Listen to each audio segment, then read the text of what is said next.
Hello. Hello. What's up? How's it going, guys? Excuse me.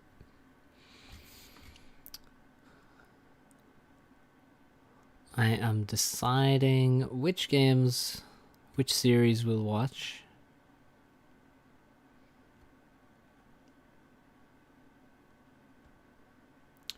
Let's see. I'm looking at group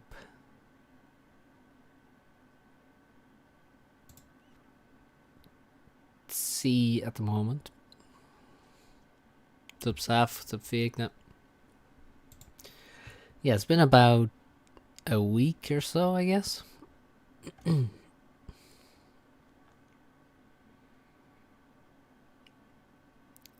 About a week, I think.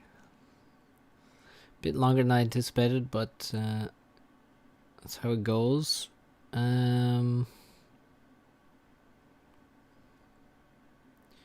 So who should we cover? I think let's take a look.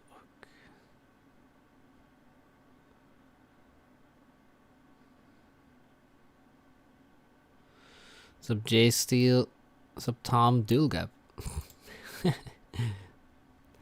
Nah, don't think so.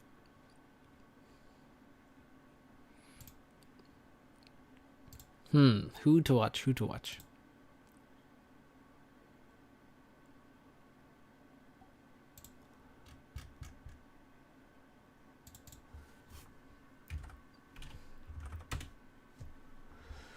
It was watch one of your streams. Ah, yeah, well, it's been a little while since we streamed. Okay, what's the date?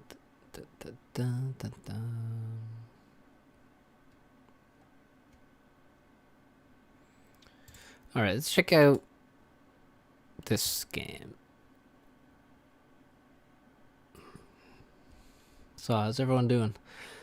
The weather was yeah, there's a ton of thunder today. But over the weekend, there was not a drop of rain. We managed to dodge the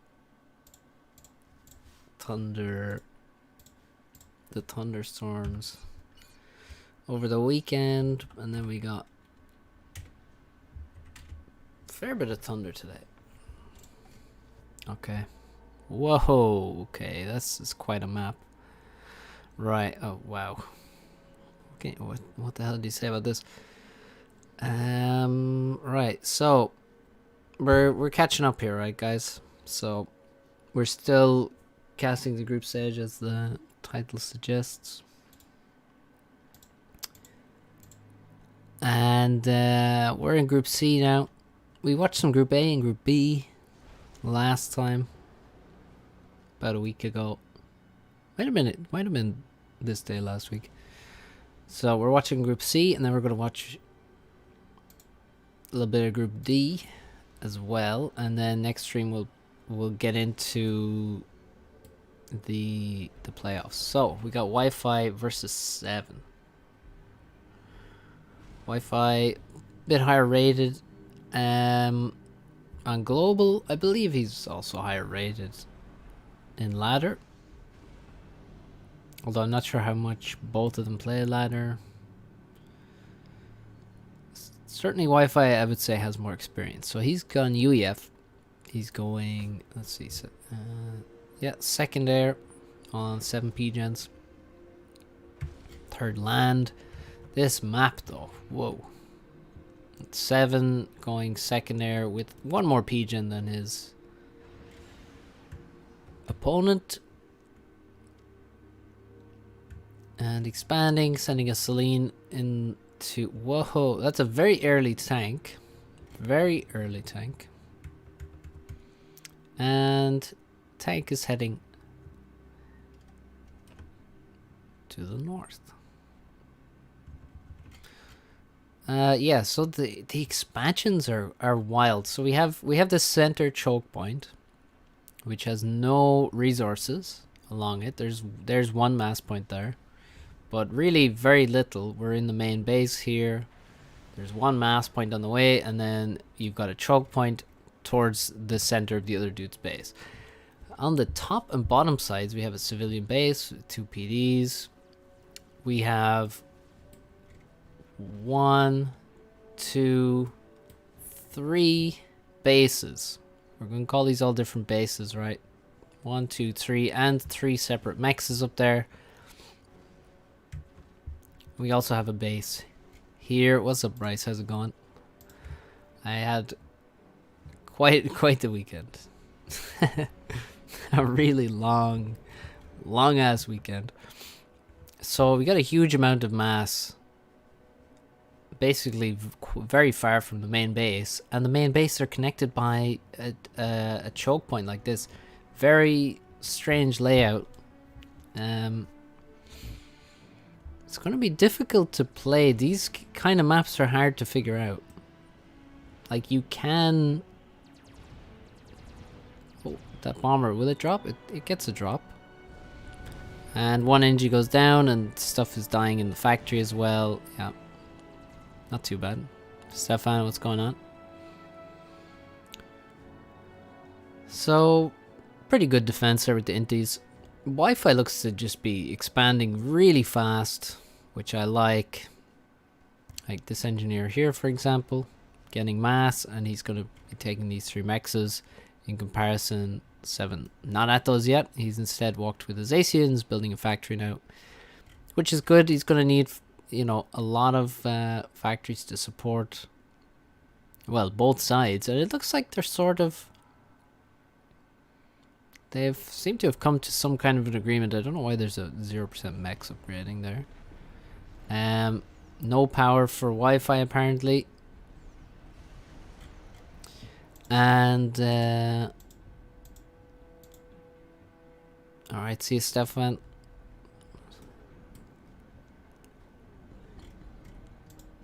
So let's see, PD going up here. No, a radar, in fact. I think this NG's been idle for a while. I'm pretty sure these 3 mexes were built already. What's up, Alex? Yeah, the damage over time does actually can be quite nice on factories.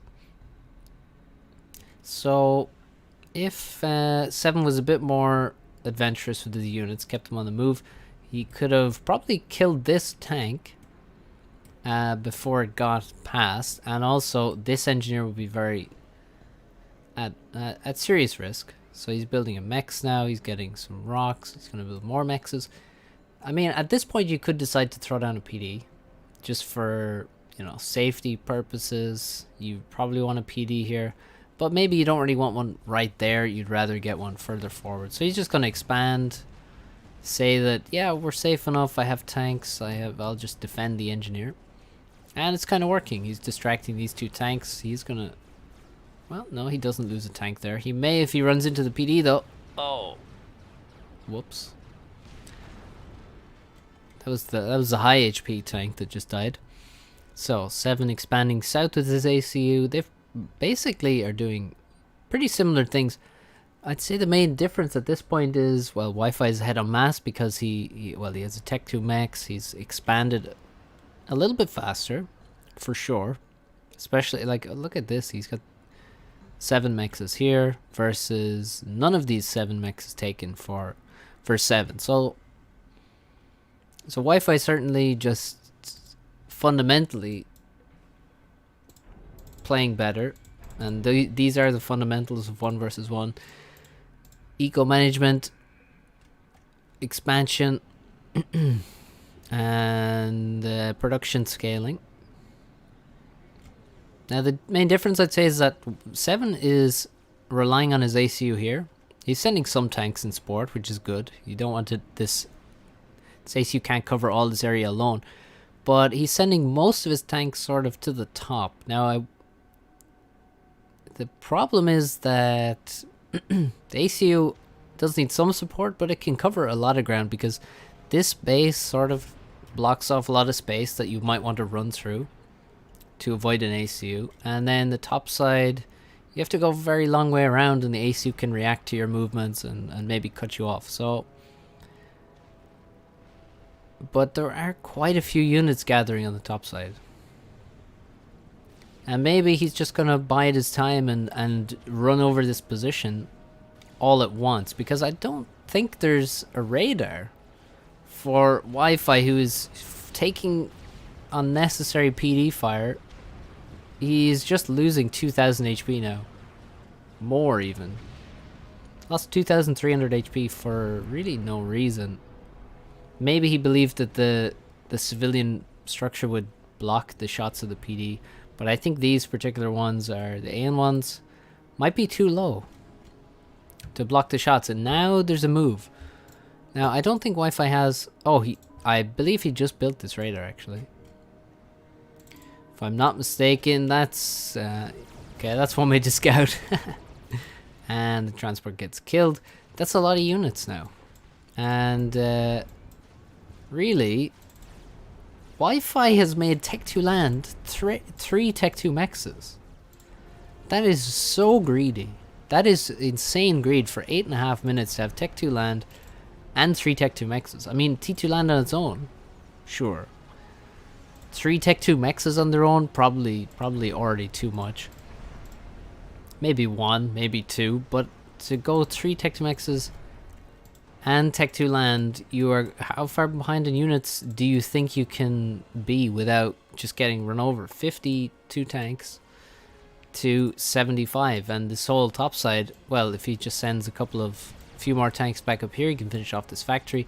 All of this is being annihilated because there just are not the units there to support. And look what emerges out of the fog of war is Wi-Fi's commander, and suddenly he's pinched around 40 tanks and a few Zoes as well.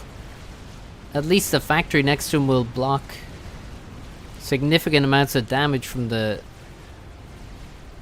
THAMs, but now he's being target fired by all of those units, and he must be dropping very low now. Oh, he's 800 HP. And he gets taken out. Oh, the instant GG from 7. That hurts. Oh man. Yeah, that's you can't do. He actually had 4 there. And he had Tech 2 PGen, that's another 1200 mass. 3 storages, that's another 750 mass. Just no. You can't afford to do that.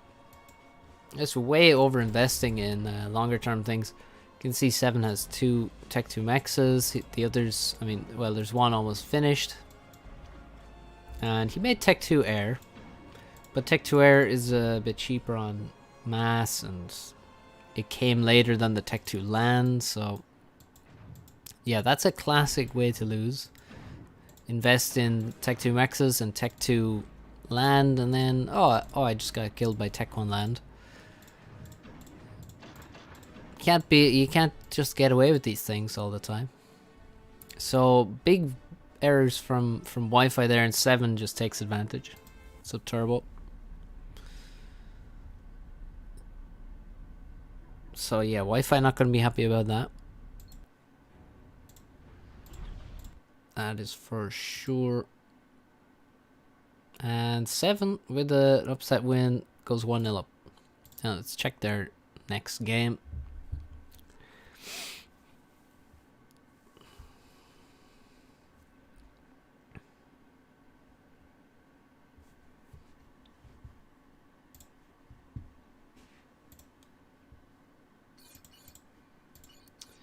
Okay.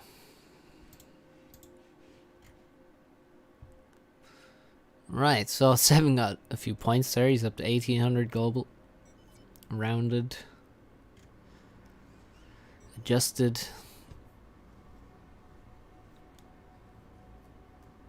Now, Wi-Fi has UEF again. And it's actually a mirror matchup this time. 7. With UEF as well.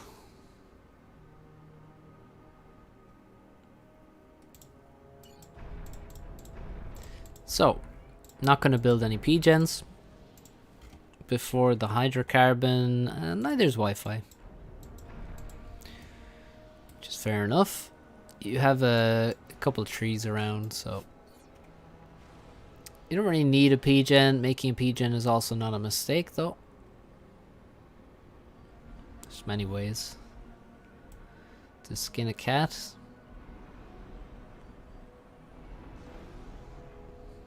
So first engineer, because there's no PGen, will go to the hydro immediately. Second engineer will expand in the well, in the most sensible way, which is completing all these mexes on the top side and grabbing a few trees on the way as well. Now, usually reclaiming these trees manually is not very good because you won't really need the power by the time you get to there. If I recall correctly, now 7 has done something a little bit different. He's going for the first 2 engineers to build the PGens and stuff. So that means he'll have a bit of a slower expansion on his main island, but it's well, it's pretty minor detail. We'll see how it goes in terms of who gets their first air units out, who gets their first transport out. So it's first transport, Inti, Scout, Inti, Bomber, Scout, 5 Intis, Scout, 5 Intis, and then probably it'll be that forever. And now he assists the transport. He has power. Let's see. You see that 1,000 power reclaimed from trees is quite nice. Now at this point he's stalling. And is he gonna leave one NG behind? No, he's not. So he'll have a lab. Now that's a pretty decently quick transport, but as you can see, it has been spotted, and it's been locked by both of these inties. So I can tell because that has an attacking thing, and you can see it kind of curve its trajectory. Let's see, will we see the inti here? Or is it too high up? Yeah, so they're both locked on. Transport is over here somewhere. And the question is, will he... Oh, he goes right over the mountain, which you do not want to do. Oh, this... Oh, the lab just got shot out of the transport there. Holy shit. Bit of micro from 7 to try and stay behind the transport, but the transport will land. There will not be a lab because it just got freaking shot out of there. And a couple of the NGs are damaged. You want to move the transport away now. Yep, because the crash damage, you do not want the crash damage to hit specifically these 2 NGs. They could die. I think 100 is the crash damage from a transport. So he builds all the mexes first and then builds a factory. The problem is there's 4 engineers right next to each other. Oh my god. You have to split your engine. Oh. No, he just lost everything. And there's one reason why you split your engines, and a reason why you don't build mexes first. You should look at how fast that factory is building. If he had built it immediately, he could have had all his engines bombed, except that one, and then the factory would be finished. Now he's lost all 5 NGs. He didn't dodge with the last one. And 7 is... Well, he's killing some inties over the air factory, which is nice, I must say. And he's dropping on this island over here. Now, he might have been... He was probably already on the way to this island before he bombed the NGs on the other side. And where's the bomber from... Oh, there it is. That's going to be 2 dead NGs for 7. Will he lose more? He has so many inties, but none of them are defending the landing site. He splits his NGs, and Wi-Fi actually drops on this side now. Wi-Fi still has not dealt with the bomber on the left-hand side. Is he going to bomb his own transport? Almost, but not quite. He does bomb the mechs. He's building mexes again. For Christ's sake, man, you don't need mass. You have a full mass bar. The most important thing is that you get a factory. Do not, like, he's actually wasted all of his power as well now by building those mexes, because that's 360 power a piece, so it's like just over 1,000 power he's thrown away there. Now he's going to put the rest of his power into radar and an anti-air turret, and he still doesn't have a factory. No! Guys, do I need to do a tutorial on what to build when you drop a transport? Here's the tutorial. Build a factory. There you go. Build a factory. That's the tutorial completed. Thank you all for tuning in for that. And don't build mexes and radar. What's up, Snack Bar? Welcome to the stream. So 7 with actually a T2 Max. That's quite nice. Almost another one as well. His mass stall is pretty bad, but it's not that bad. His eco balance overall is okay. He's got 2 NGs here for some reason. I don't know how he got 2 there. Oh, I guess he dropped multiple NGs on this island and then dropped just 2 onto this side. What's up, Swackle? No, I gotta spread the word. Oh, factory building, Wi-Fi with a lot of resources in the bank, mainly mass, probably because he didn't build any of those factories. He's got 1. He's behind on Tech 2 Maxes. He has 1 and a half. His power balance is okay. He still only has 1 air factory. Oh no, sorry, he has an air factory here as well. He's got a couple land factories here. Now, an idea right now would be to get these engineers and make Tech 2 land. That's an idea. And also you need to get some drops away in different positions. Now there's... He should bomb the artillery here, not the factory. If he's going to drop the NGs. Yeah, you see, he can't drop next to the factory in Burst PD because there's already 2 artillery. Now, if he bombed the artillery, he could actually pull that off. But, it's so insane to me that he had 4 engineers on this island. And then he put 4 engineers on this island, and he did the exact same thing both times. And it screwed him up both times, because you're just not supposed to do that. This bomber has 11 kills, by the way. Casual 600 mass killed on that bomber. I think that was the one from the left island that killed the initial drop. And killed 5 engineers there. It then killed all of the mass extractors. So 7 gets a factory. He built the hydro first, which, I don't know, maybe he needed it for his power, maybe. But okay, he also has a decent air force. And a lot of scouts chilling in his base, and he's moving to Tech 2 Air at a leisurely pace. No assistance right now. He probably will assist it, and then he will... I mean, he has some overhead, some power to eat through. But not much. He needs to add a few more T1 pigeons. Usually, like, I don't know, you want to get to around 1,000 power on this map. It's hard to get a Tech 2 pigeon up without stalling horribly if you don't have, like, 1,000 power income or a little bit more.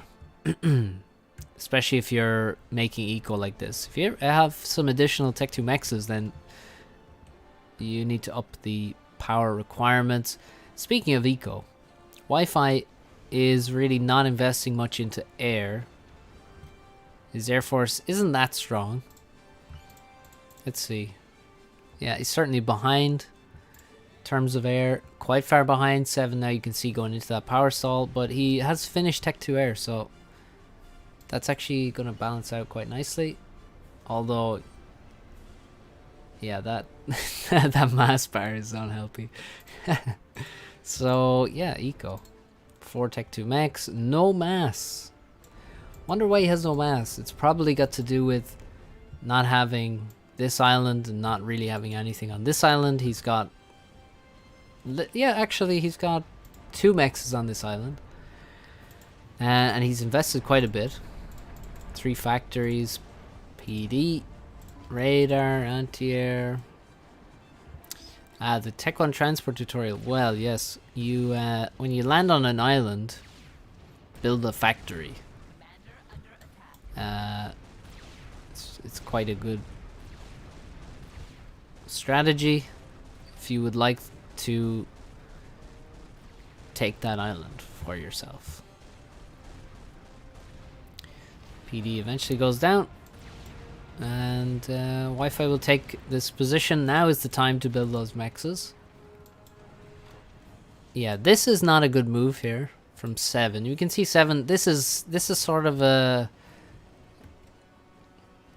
I don't know. It's just an inexperienced move, because you realistically cannot overcome the disadvantage of 27 Tech 1 units and 3 factories still producing.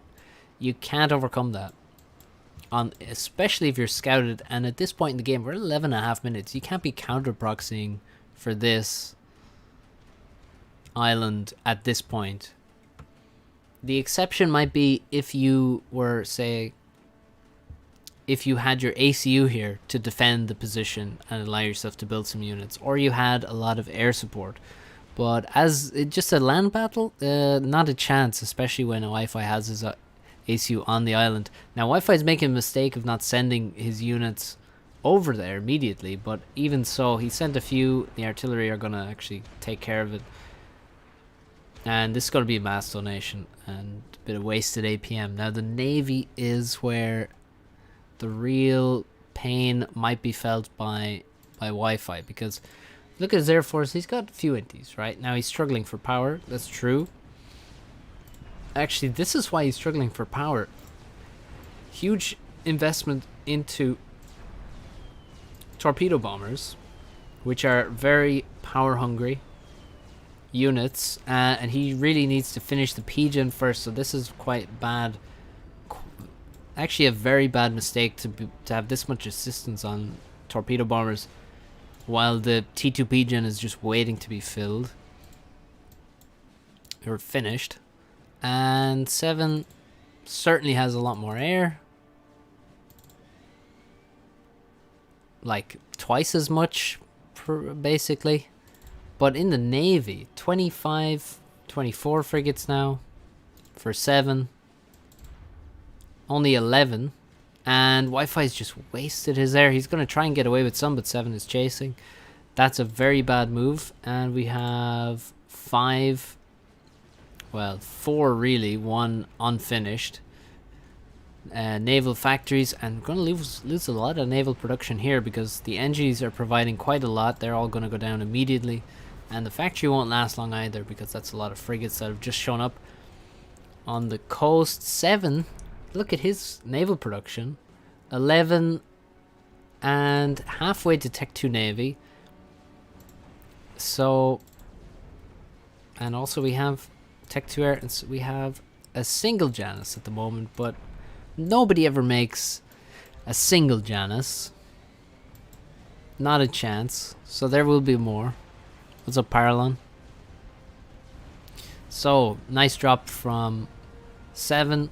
Tech 1 drop. He's going to send those artillery in, and it's going to be a loss of air production and a loss of mexes. And there's no defenses here. There's like 1 anti-air turret over here. It's not even going to really reach, I don't think, where the transport landed. Well, actually just about, but one anti-air is not enough to stop a transport from landing in pretty much any circumstance. Unless you fly like past it, you might be able to shoot it down. Also, Tech 2 mechs in this position. Very often people will build land units on just right here on the peninsula to protect this position, and also to drop those units later on. So you have some labs coming out to try and kill the Lobos. It will succeed, I'm sure, but will they protect this Tech 2 mechs? There's some air units moving in. Hey, it's that Janus. And what is it dropping on? Don't know if this is going to be a great bomb. He's landing on the Tech 2 Air Factory and the Tech 2P gen simultaneously. You can see units being constructed just getting killed by the flames there repeatedly. A lot of anti-air in the base for wow, there's so many dead units over this base. Dead naval production. Yeah, a lot of anti-air in this base for Wi-Fi, and more naval production is going to be going down. This is very important. If you want to win Navy, well, the main way to win Navy is to basically kill your enemy's air, and not air production, their naval production. If your naval production dies, then you lose Navy. That's how it works. Unlike with, say, you know, air and land, it's not really the case that you're fighting over who can kill the other's production. That is the battle in Navy, though. That is the battle, so you have to be very careful where you put your production, and when you have it split up in various positions, then it actually becomes harder to defend. So if you look here, like, basically all of 7's production is in the one position, which means he'll always have a lot of reinforcements to defend his production. So if you put like 2 factories here, 2 factories here, 2 over here, 3 over there, then they can easily be killed, as we saw here, especially when engineers are the easiest naval production to kill. This position had a couple naval factories, they went down. None of them had any torpedo defense either, and to be honest, he simply had less production overall in the first place. So, but maybe if it was more centralized, he could have defended it easier. With, if he had all his production around his main base, he probably could have made some torp defense more easily, could have defended more factories that way. And if you are behind in naval production, you probably want to keep it all tight, close together. Does Sabrina want? But right now it looks very bad. Now these torpedoes are doing what they can, but he's not really getting the reclaim. He should have certainly one, or even both of these factories should be producing engineers to get reclaim, because there's a lot here. 6k. Now, some of it is, unfortunately, his dead T2 mechs and some other dead things of his, but he needs the mass, and he's building a lot of Tech 1 units that won't ultimately be that useful. Isn't this game over completely? It looks very, very bad for Wi-Fi. It does. He doesn't have... Oh, okay, this is very important. Can he actually win air? Or is 7 just not have his air in the right position? No, he actually has lost air. Okay, so he's really focused on Navy to the point that he hasn't been increasing his air production really at all. Also, in terms of economy, he is not ecoing on secondary islands. And maybe he's losing the thread a little bit because he's been raided here. There's not really a reaction. This island is very exposed. He has like some Tech 1 units. He doesn't have radar or anything. Also, no radar on this island whatsoever. Random bombers over here could do a lot of damage. But Navy is the real issue. 2 destroyers. Here's one in this position. A UAF destroyer just goes down. I was about to say it can actually reach the core mechs on this expansion, but not if it just gets killed by Tech 1 artillery. Almost for free. So that we're down to 1. Well, a second destroyer has replaced that one. And we have a cruiser which is heading... Now, the cruiser really is going to be the true damage dealer. There is no Tech 2 on this island, which is a critical mistake. Once you get Tech 2 in your home base, it's very simple to get Tech 2 in your expansions. Oh my goodness. Without naval production, I mean, literally, he has 3 naval factories. He just can't see his... He can't spend his mass. He needs to... What he could have done here, he certainly could have gotten, well, he has no TMD anywhere, but he certainly could have gotten TMD in this island, gotten Tech 2 air support factory on this island. Tech 2 land seems like a no-brainer.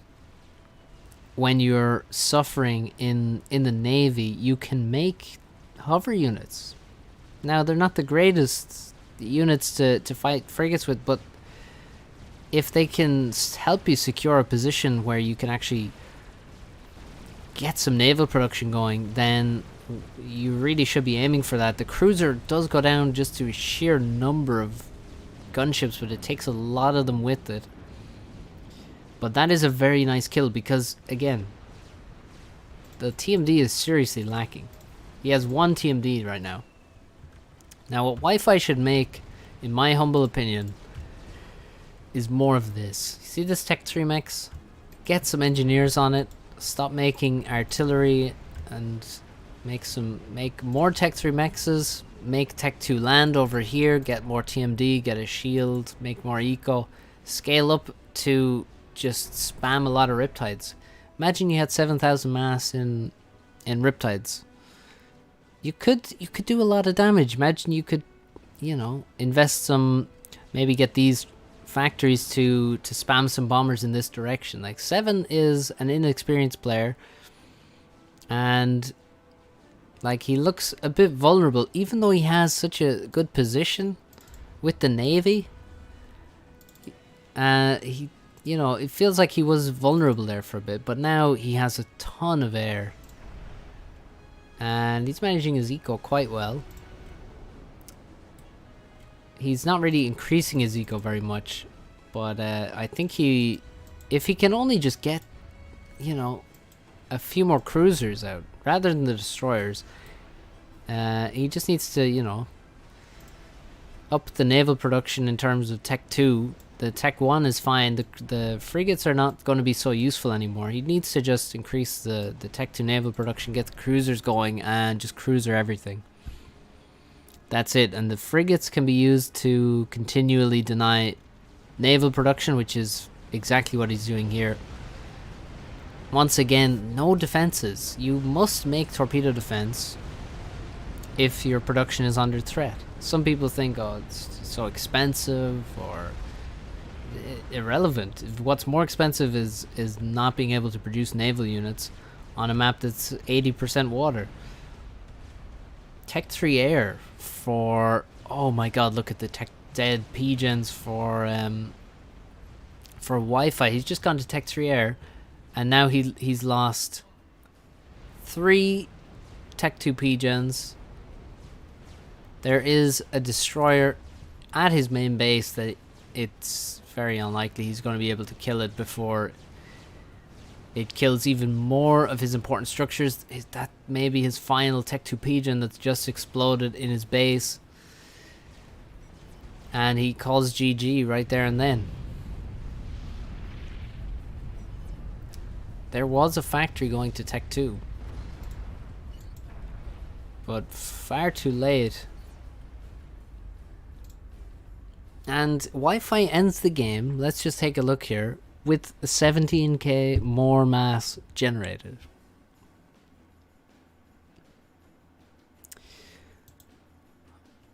I'm saying there was a chance. Now, what did he need? Really, he needed, if he's going to go Tech 3 air, he needed to do it faster. He needed to defend his naval production. And the way he could do that would be with, you know, Riptides and torpedo defense. Tech 2 commander can get a naval base going. But, yeah, 7 played very well there. And Wi-Fi really screwed up the drops at the start. He needs to I think after this game he won't be making that mistake again, because he made the same mistake on both islands and suffered massively for it. And 7 did well. Is T2BD a viable way to get back into war? Well, you might want to make 1 or 2, but not really any more than that. Oh, he's making some proxy naval production. That's good, actually. Now, it's too late. At the time he did it, it's too late, but that's a good move. It's a banana. That is a good move. I like it.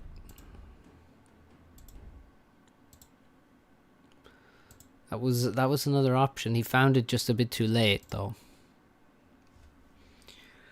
Okay, so 7 beat Wi-Fi 2-0 there, which is a pretty decent upset, I would say.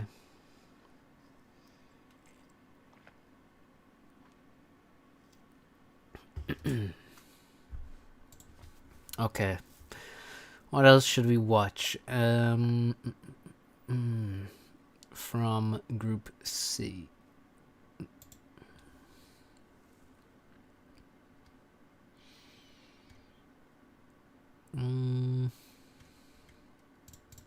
Should probably watch some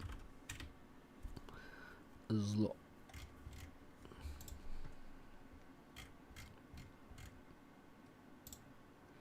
How far back do we have to go? 7 is great. He's a good player.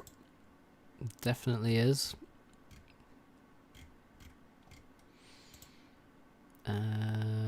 What's the date on this supposed to be?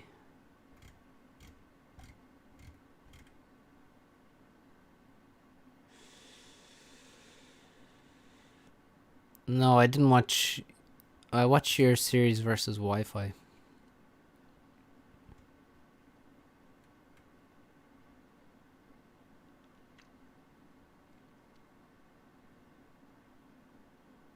I basically won.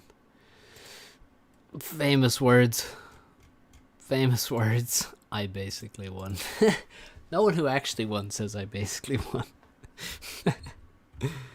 I basically won.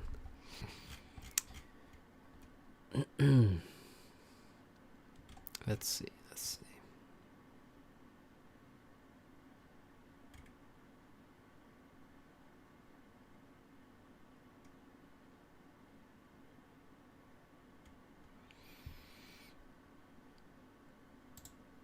Okay.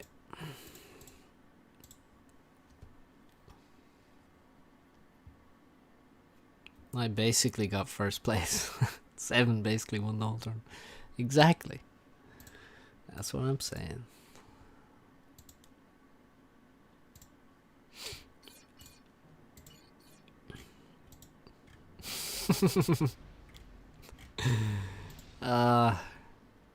It's not how it works, 7.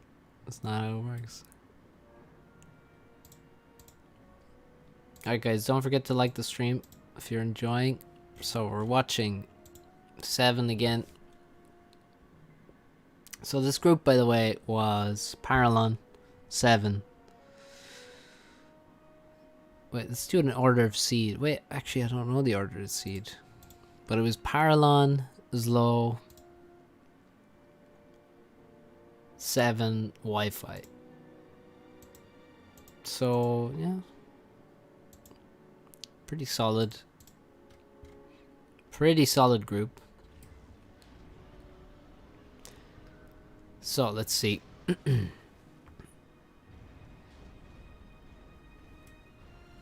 So, Zlo is Cybran. 7 is UEF. He does seem to like UEF. He was also, I think he was Seraphim in the first game. So, this map is Pelagial. If I know Zlo, and I do know Zlo, Zlo will take 2 com drop. That's my prediction.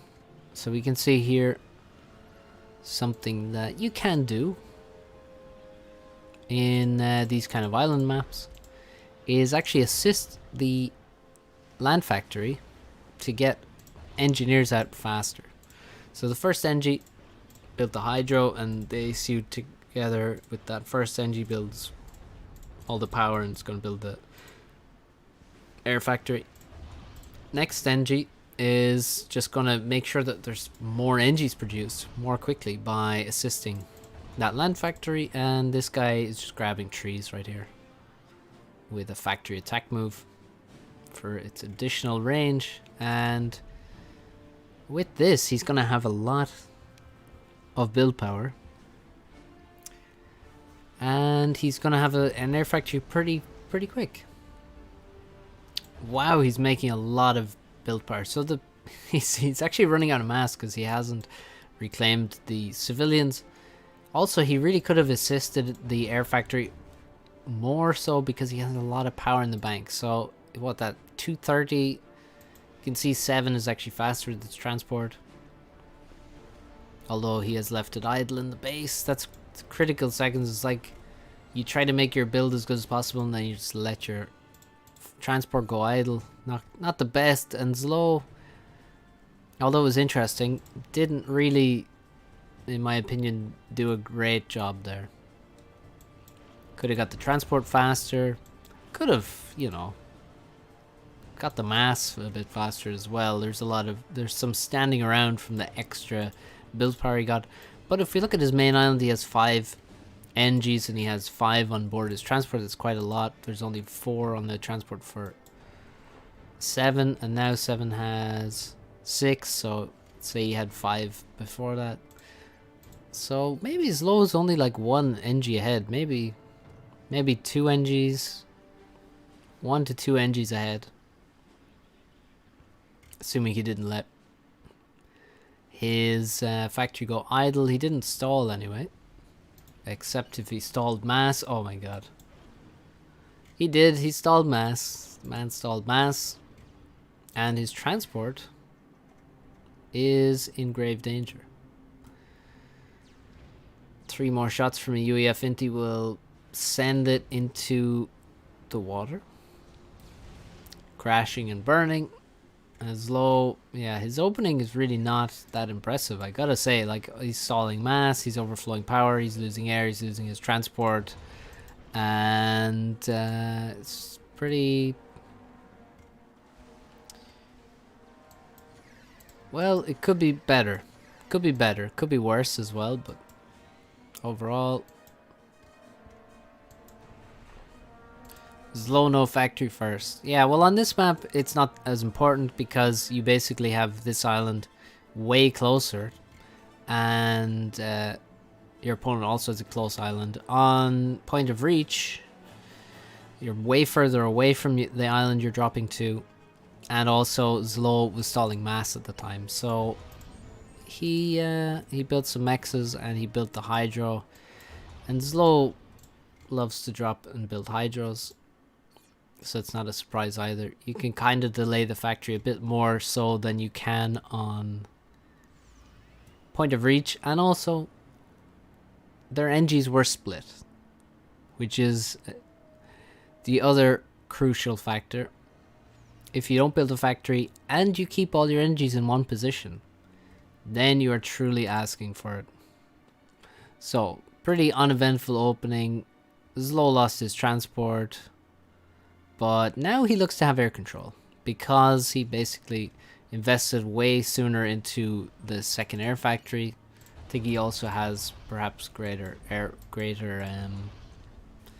power production. 560, not a huge amount. He's going tech to air right now. He does have more power, so more power will usually allow you to have more air, and he's going quite quickly to tech to air. What did I say he was going to do? Can anyone remember what I said Zlo would do on this map?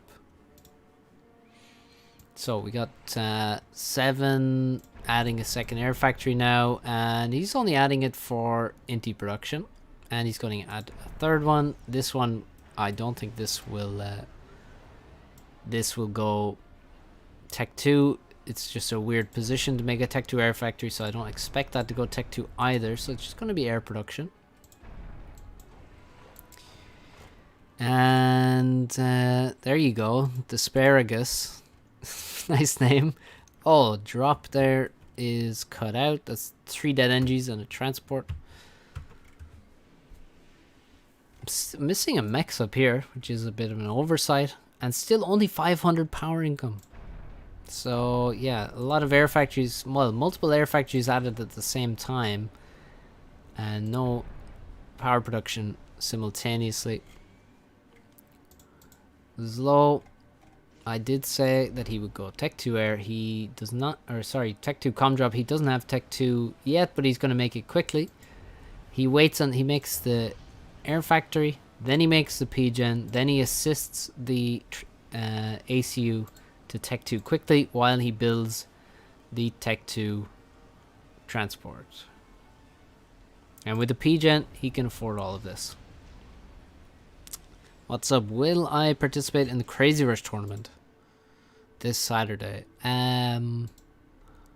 I do not know at this point if I will. And there's Tech 2 finished at the exact same time as the transport. This is how you know Zlo does this every time, because he has it down to a freaking T. And 7 is building some Tech 1 PDs in his base.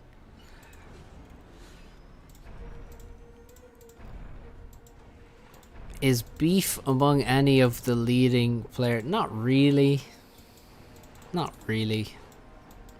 I mean, not everyone likes everyone else, obviously. That's just normal, but I don't think there's quote-unquote beef. Boof. Zlo doing some FAF science. I mean, he could probably get it done faster, but this is pretty good. So here comes the ACU. Now he is going to send the inties on ahead to engage, and if you look at that turn for Zlo, he's going to win air right now. That was a fantastic turn from him and a terrible turn from 7, and now 7 is chasing the transport, and Zlo is going to get in behind him with his inties.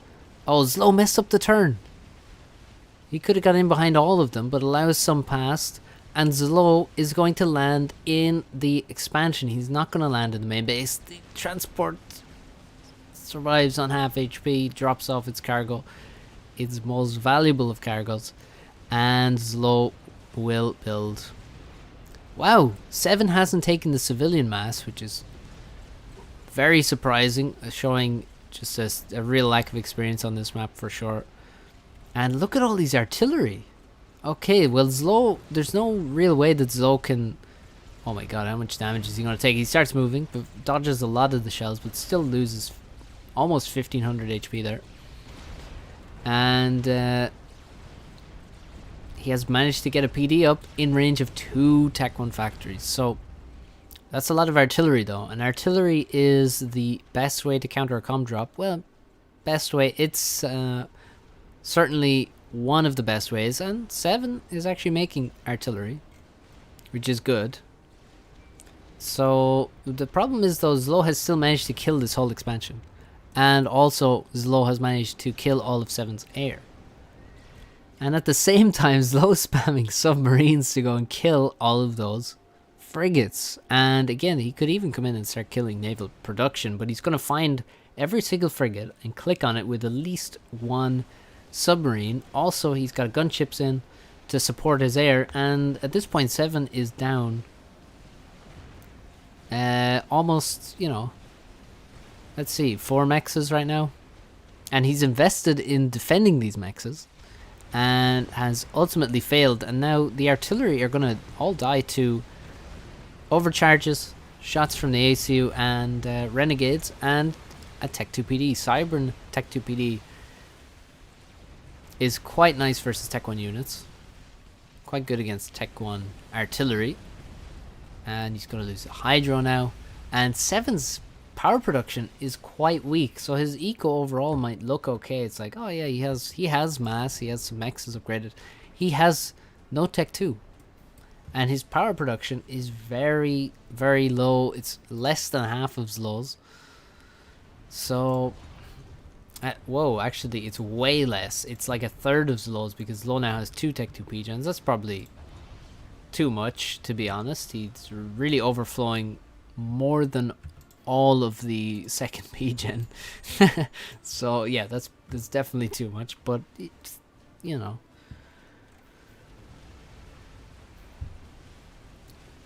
knowing Zlo, he'll probably build this hydrocarbon anyway, so it doesn't look like 7 can stop this ACU.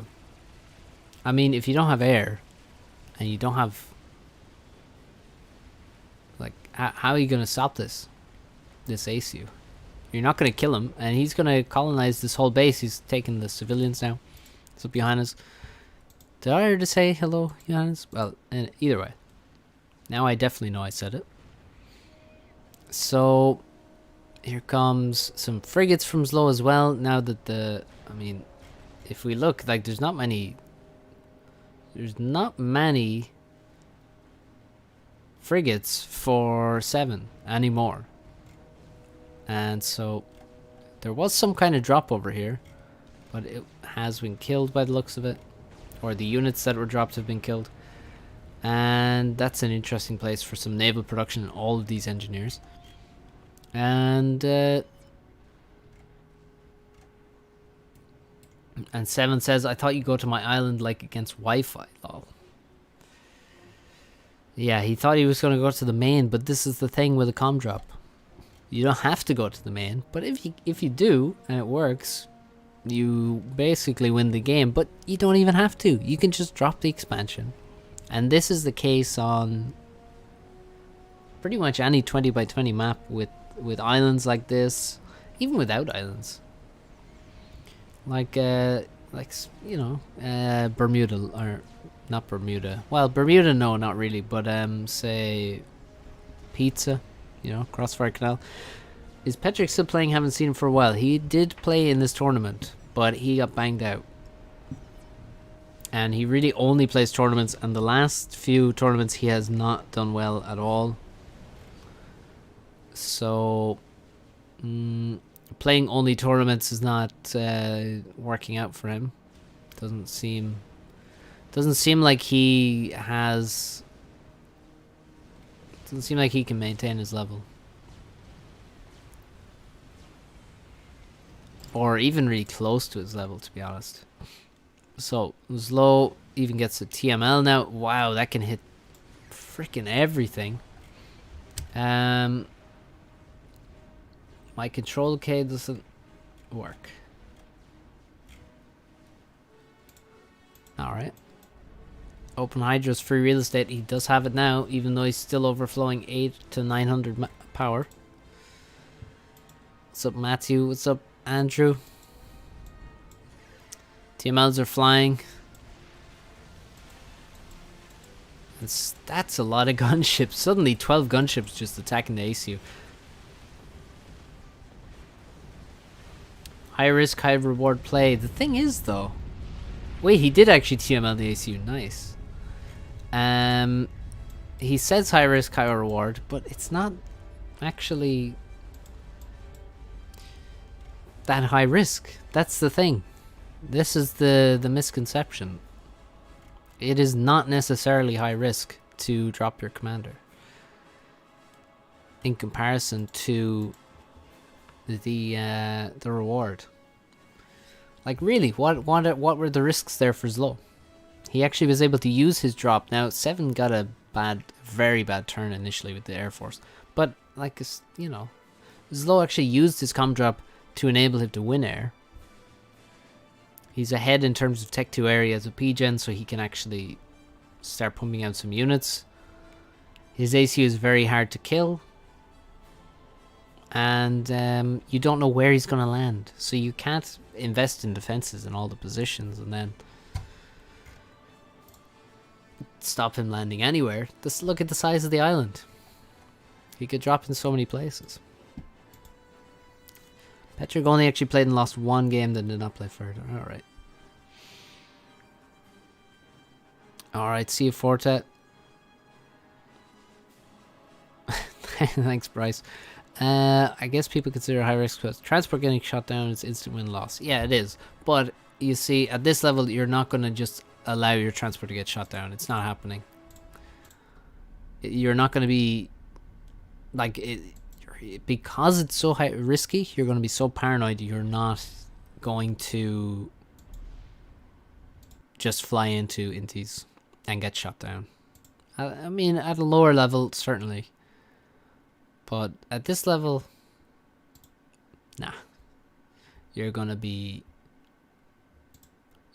watching basically nothing else but the transport as it's flying to its location. And a T2 transport is very quick, so it's hard to actually It's difficult to catch.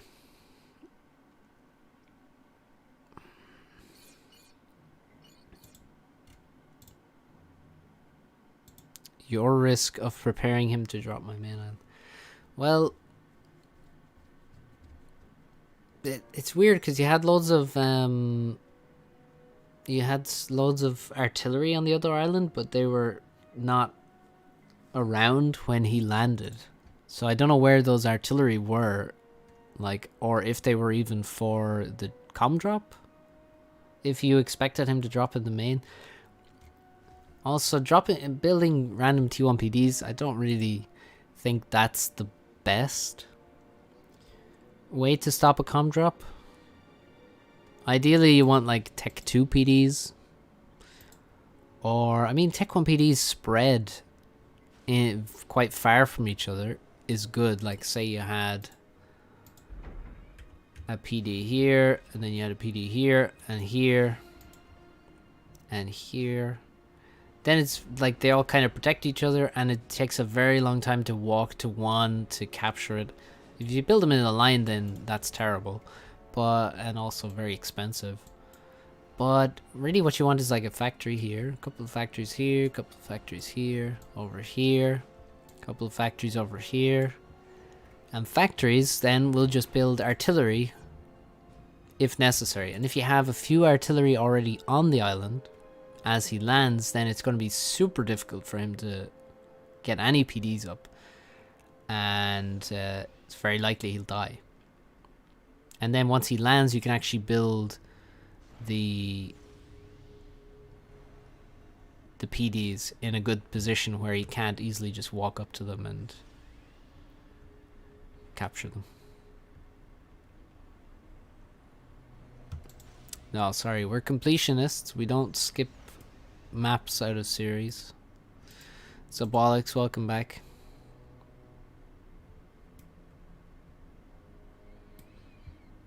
Really, you just want me to skip because you got banged out? Be honest.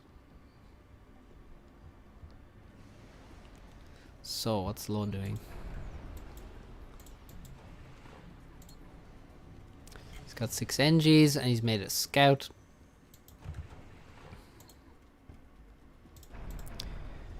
And scout, anti-scout, anti-bomber, transport. So 7 going for... Not going for a fast transport, and actually neither is low.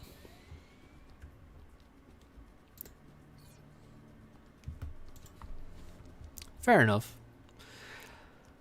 I do say that really, unless you have a very well-timed build, you probably shouldn't be making first transport in a tournament game.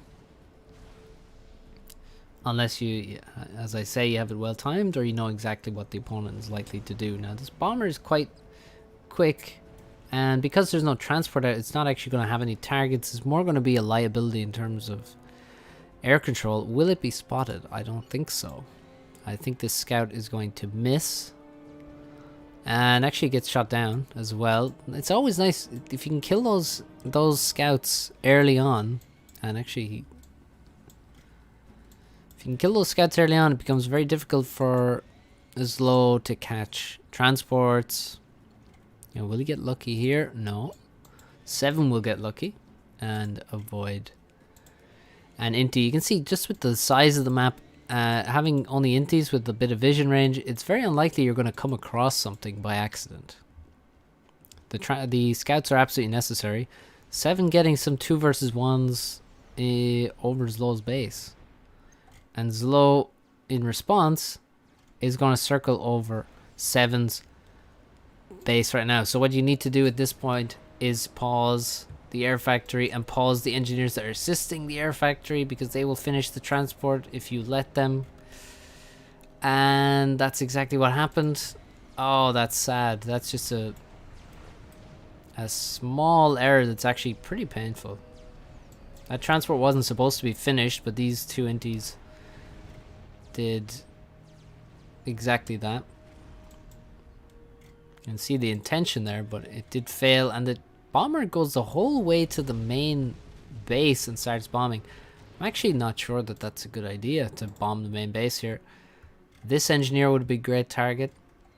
This engineer also, and this engineer would be a good target. Now, was there one... Oh my god, the transport had actually been shot down. 6 engineers killed by 7. So both players have shot down each other's transport. The difference is, though, and this is a huge difference, Zlo has lost 6 engineers on top of the transport, whereas 7 just lost the transport. That's all. And he's actually making a 3rd air factory now. So this is going to be a dogfight. He's actually making Tech 2 mechs. He has made this 3rd factory. Although it would be great to have a 3rd factory, he's really made it at the wrong time. He can't afford it. Should have just continued making P-gens. If you really want to go hardcore in the air, I'd say maybe just skip out on the mechs upgrade. But yeah, it just doesn't have the mass, or the power. Also, the first thing to do when you have power problems is not to pause the factories, but to take the engineers off assist, because engineers don't benefit from adjacency and factories do. So it's more efficient to stop assisting, and then if you still need to, then pause the factories, especially when you have a nice bit of a grid going. So Zlo with 3 factories all running, very few engineers in Zlo's world. But he does have a transport now. I mean, he's nearly at the point where he has to build another land factory just to build engies. He's actually building engies as 2 factories, so 7 cancelled his transport. What do you mean? He has 2 now. He did the opposite. And yeah, the lack of power is causing a huge mass overflow now. So very dodgy. He had very dodgy production and energy production, basically. Just a lot of engineers were assisting air factories, and he was building multiple air factories, and that was a big mistake there. But now he's going to try and drop in both directions simultaneously. That is also going to severely burden his power production. Oh my god, he just flies straight through a cloud of Inties. And the Inties are moving really slowly for some reason. And the engineers actually managed to drop. And he moves the transport away so it doesn't land and kill any of his precious cargo. And now he builds a factory. Hey, it's like that thing I was talking about. Now he doesn't split the engies, which is ow. But he gets the factory done, and he's going to get another one. Let's see, he has a lot of power now because he has very little assistance, and most of his factories switched off actually. Also building mexes. Now the timing of this, building mexes, upgrading mexes at the same time as you're going to try and fight for both islands, seems a bit suspect, especially when you're also going to move into naval production. I think you got to be really careful about this. This seems mistimed, but we'll see how it plays out. Bomber comes in and is met by multiple anti-airs and 2 factories already, because again 7 is building. Wow, okay, don't build that one actually. Build the mexes now. It's fine to build the mexes now. You will eventually have to build them. 3 factories with no mexes may be a bit much. He does have... Yeah, he's going to shut this down. Artillery's already moving out. The tank will do something, but first it's targeting the anti-air, which is not really what it wants to target. It should be going after the Lobos. The Lobos looking to get in and kill the NGs. Once the NGs are dead and there's only 1 factory, there's really no danger. And a big power overflow for 7. Can he manage everything though? He's building a Hydra over here with 500 plus power, so again, a bit of a mistake. He should focus on the factories on this side. But right now, it looks like 7 is going to have control of both of the main center expansion islands. And Zlo is about 3k mass behind now. He has 1 Tech 2 mechs And he's making, would you look at that, he's making Tech 2. He has Tech 2 air. I don't think 7 does. Is he thinking about Tech 2 air? Doesn't look like it. It's quite late in the game to not have Tech 2 air, but this has been a very aggressive early air game, so that can slow things down, put things back a bit, but still, especially with this overflow, he could very quickly make Tech 2 air, and he really should make Tech 2 air very quickly, because Tech 2 air generally the first people's first choice of tech on this map, for reasons which will be obvious to many of you. It's just a very spread out map. Tech 2 air gives you a lot of options for drops, gunships, Tech 2 bombers, torpedo bombers to overcome a deficit in the Navy. I mean, speaking of Navy, there's very little going on. This production has only recently been switched on. It's very new. And there's 5 factories, which is not anything too crazy. Zlo only with 2, and only one of those is switched on. He's behind the Navy as well. Now he is grabbing a couple of mexes with these engineers. This is such a cheap investment, and what you should note with this kind of stuff is just the value compared to the investment. The investment is almost 0, and he's gonna get mexes. And wow, who could have guessed that Zlo, who is upgrading Tech 2 in his commander, would be dropping that commander? So he's heading to the expansion on the right hand side. This was the later drop of 7, and so it makes sense to drop here. He's going to drop down close to the factories and the mexes. And now what will he do? He may try and capture the factory and force 7 to control K, or he will just get a factory for 0 mass and only energy. And he will capture it in half the time it takes to build a factory as well. And 7 is not control K'ing these factories. It's very rare to find people control K'ing stuff that's being captured. I can't remember the last time I've seen it, which is really helping Zlo to pull off a lot more stuff with his comm drops. And he begins building Tech 2 PD now to defend the factories from all of the artillery and Tech 1 tanks that are going to be on the way. He just needs to build maybe definitely a Tech 1 radar to allow that PD to see far enough in front of it. I don't have control K. Okay, well that explains it. Even if you did though, I'm not sure if you would have used it, going on other people's experience. And look, Zlo has already taken, like, he's going to have this island so quickly because of basically these 2 engineers. Look at this. They're both building the same mechs, by the way. I just want to point that out. That this can happen, where they build the same structure when you're the same faction and you queue up the same mechs point. This can happen. And Zlo has regained some measure of map control. Problem is, he is pretty far behind, to say the least. He has 29,000 total mass. His opponent has 43. Tech 2 Air and the Tech 2 P-Gen desperately needs the second P-Gen, actually. And he's making a shit ton of frigates. Now, what I don't really like here is where the frigates are headed, because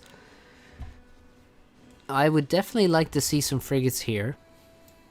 Because, for example, this can be attacked. You can see if perhaps there's something coming in this direction.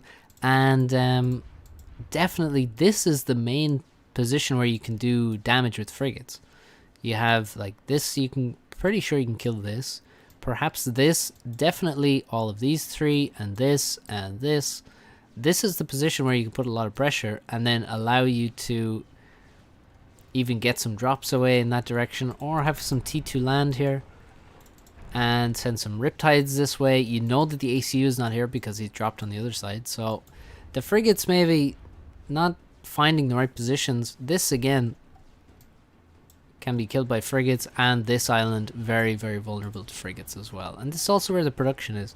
7 has not found the production, which means he can't just send all of his frigates over there and kill it. He could right now, if he knew that those factories were there, he could win Navy in one click. Select these 13 frigates and send them directly there, and Navy would be won, and he could just be heading to Tech 2 Navy, making cruisers, and I don't really see what Zlo would do at that point.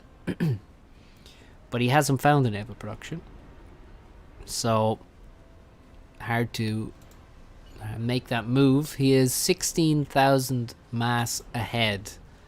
He has plenty of eco, but all on his main island. None on the secondary islands. He is making Tech 2 land, but not assisting very much. Okay, he's got 3 engineers assisting now. And he's going to make a Riptides. It's usually a good idea to get some Tech 2 engineering, especially when you are against someone like Zlo, who has a Tech 2 commander, because he could, although he's in a freaking transport now, he could have... does he have any Tech 2 engies? He doesn't. That's okay, interesting. But he could have built TML here and attacked this island with TML, including the HQ, or built TML over here. Certainly would reach. Where is he going? What is your plan?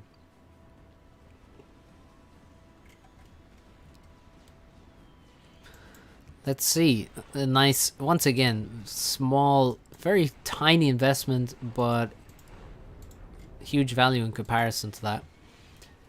And if you capture an upgrading factory, do you get the factory partially upgraded? No, I don't think so.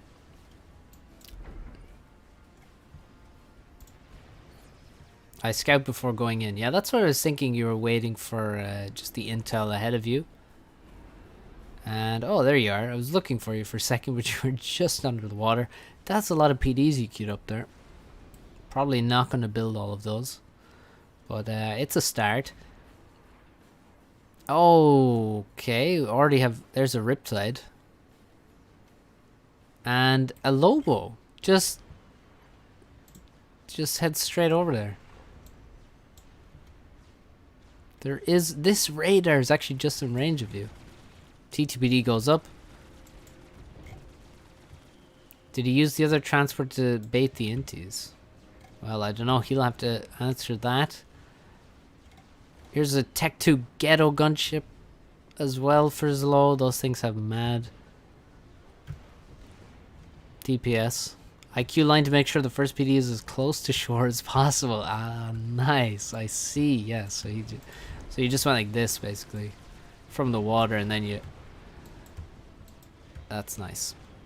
So the ghetto takes out a couple of Riptides already, and he's just going to start creeping into the base. And this speaks again to what I was saying, where you probably want some Tech 2, because if he had a Tech 2 engineer in this island already, he could just make Tech 2 PD in response, but now he cannot do that. He just has Riptides. You definitely should make a Sparky, send it out this side of the factory, get all of these engineers out of range of PDs, and just start spamming PDs in response.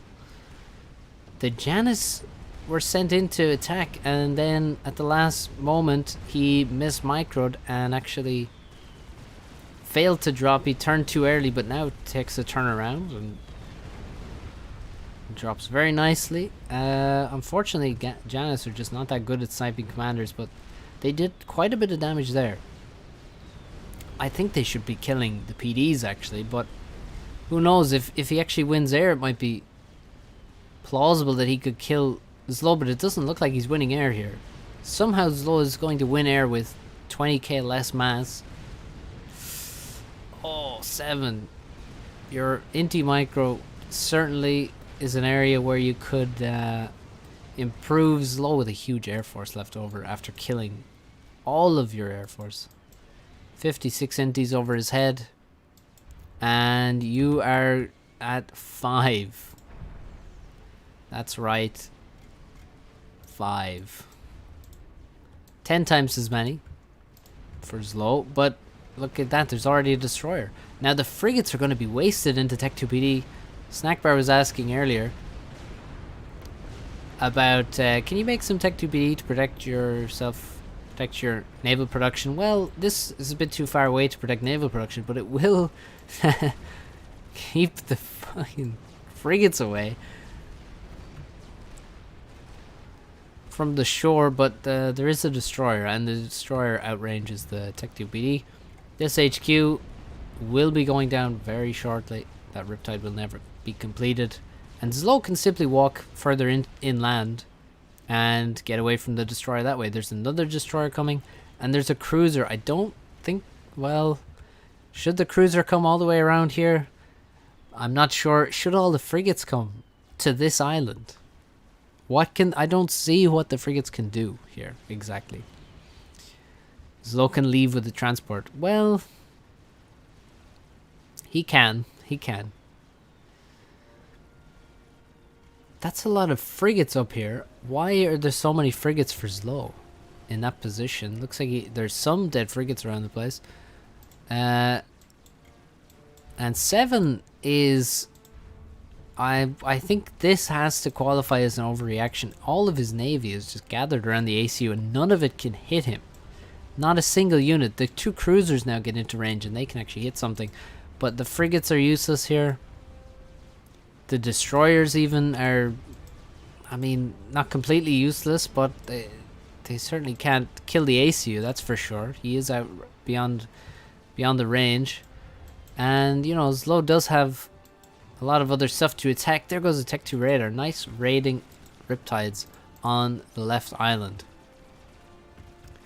Those are quite nice, but they're being forgotten about. They don't have enough orders to go through and kill the entire island. Here's the one that was killed. Was this killed by labs? You lost lots of HP from one destro. Holy crap, you're down to 2,600. You did actually. And you're getting hit by missiles from the cruisers. Slow.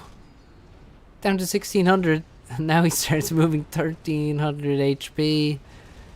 Oh, he needs more TMD very, very, very badly. And Zlo actually, yeah, Zlo has this island. Again, this can all be killed by frigates. I want to point that out. It's most important. This can all be killed by frigates. He has this, which shouldn't be his, but it can all be killed by frigates. He has this. He doesn't have much on the main island, but Zlo down to 700 HP now. He's still getting hit by cruisers. He's building shields, but he needs TMD. He has 2. And now an air fight.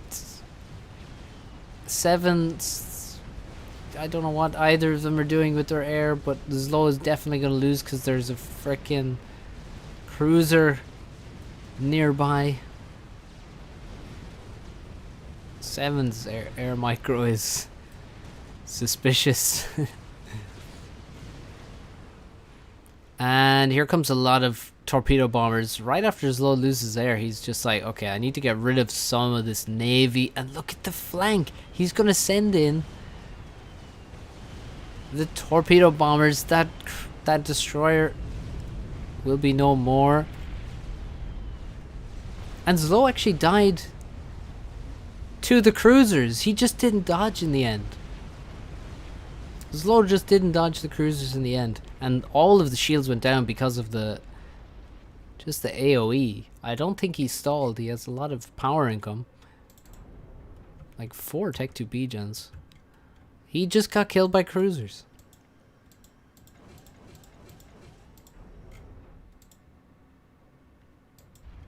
Look at this fight though. Zlo's about to just kill all of this navy here. But certainly he had lost air. In terms of the mass at the end, it wasn't quite 20k anymore. Because Zlo has just managed to take so much map control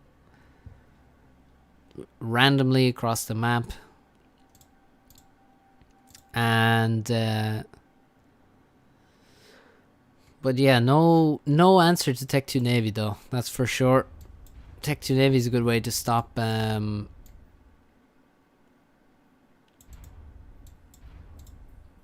you did actually stall. Oh, you just got all these NGs in your base to assist at the... I see. You were very, very low HP. A lot of torpedo bombers, some gunships here. But yeah, I feel like the Navy... Well, there really wasn't an answer to the Navy. Wagwan.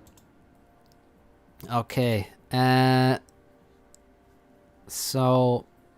Let's... yeah, also not great rally points here. Or maybe they just finished, actually. No, it doesn't look like they did. So much Navy. Just parked. 4,000 master. So, 1-1. Let's see game number 3, the decider. All the games in the group stage were best of 3, by the way. Draws are replayed. Didn't feel like winning, so I went for next island. Okay. Right. Should have dropped to the other side. But no, you were like... I mean... Can't win from 20k mass behind, really. Okay, so we got...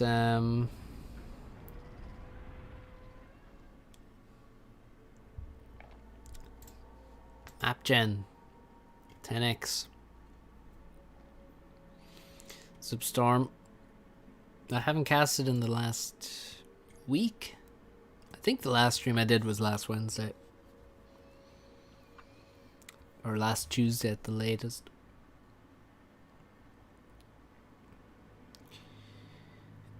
Am I casting the playoffs finals? I will, yeah. In the next stream, we'll be casting playoffs.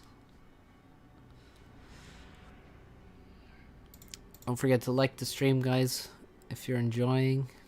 We got quite a few viewers here. Hello to all of you. 7 is looking for a big upset versus low. And it's map gen. So he's going no P-gens, straight for the Hydra, and he's building a lot of P-gens next to each other. Oof. And there's a lot of mass here in the middle of the map. So it's going to be it's a tricky map. Let's take a look at the reclaim. Whoa, we got some destroyers. That's a very important piece of reclaim. Is that destroyer wreck. 7 has Aeon. Certainly room for abuse of Tech 1 hover. I mean, just look at the map. There's water everywhere. Zlo has UEF. The beefy buildings. The strong bombers. The cheap and cheerful labs. Here's one. So you get more money from joining our channel on YouTube or subscribing on Patreon. I think it's essentially the same.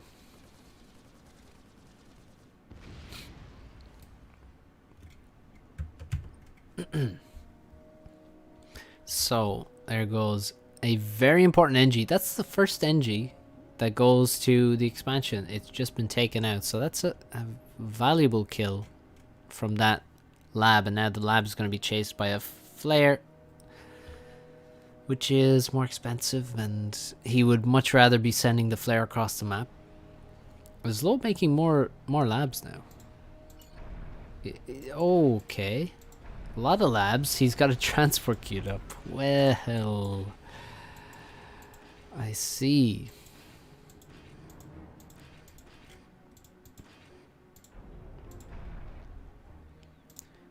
You know what that means? Whoa. Zlo, grabbing some reclaim over here. Nobody heading to... Oh, wait, sorry. 7 sending the ACU towards the destroyer. And Zlo not going after the destroyer right now. Is 7... Where's he going? He's just expanding to get mechs up here. And he replaces the engineer that was killed by the mech marine. 7 has 2 inties right now versus 1 and 1 transport.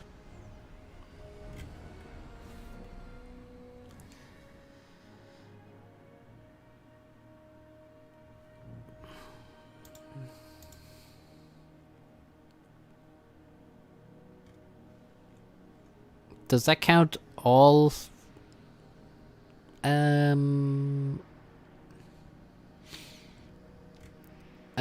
tournaments? Or is it just for 1v1 or what? That this, oh my god, it actually survives long enough to drop off the cargo, and now there's 6 labs right next to the base of 7. Oh, just 1v1, okay. Well, I'm probably a bit higher then. I've won some other ones. Actually, Morix's one is the main one I won. Outside of 1v1.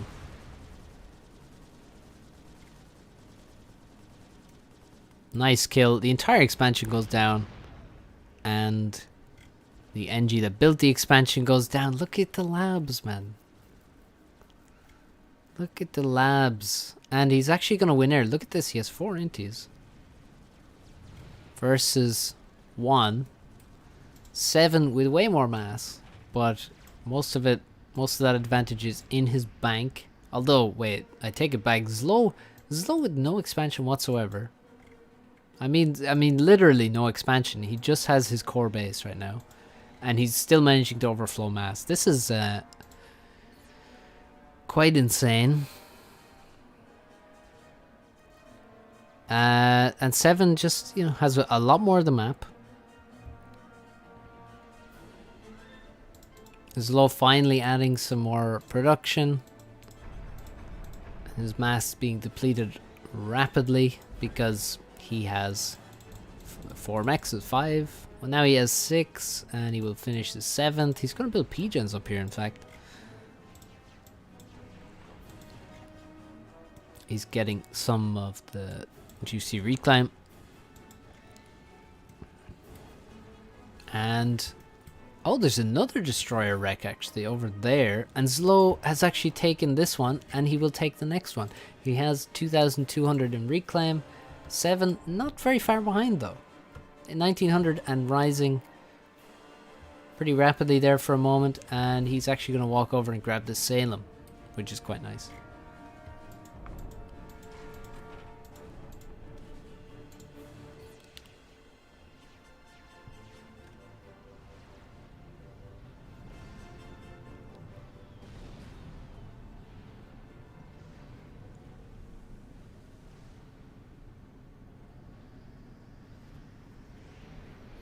Okay, a lot of factories from 7. Can he actually afford all these? Looks like he can. Well, he is actually grabbing a Salem wreck at this point. So this can kind of trick you if you're not careful into thinking you can afford more than you actually can.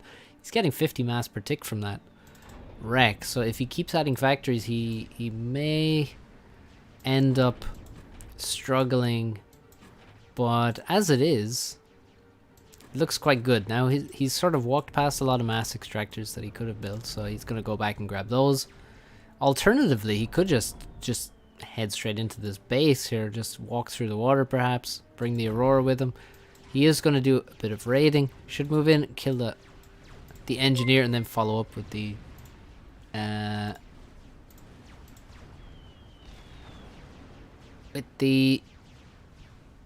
mexes, the bomber trying to attack and actually misses the Aurora. So they're gonna get some nice damage done. Alex, thank you for becoming a member.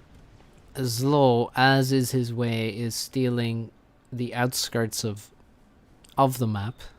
Even the outskirts directly behind his opponent's base. Actually, especially the things directly behind his opponent's base. That's his favorite thing to take on the map. Wonder what this factory's going to build, eh? Anyone want to guess what Zlo might build out of this factory?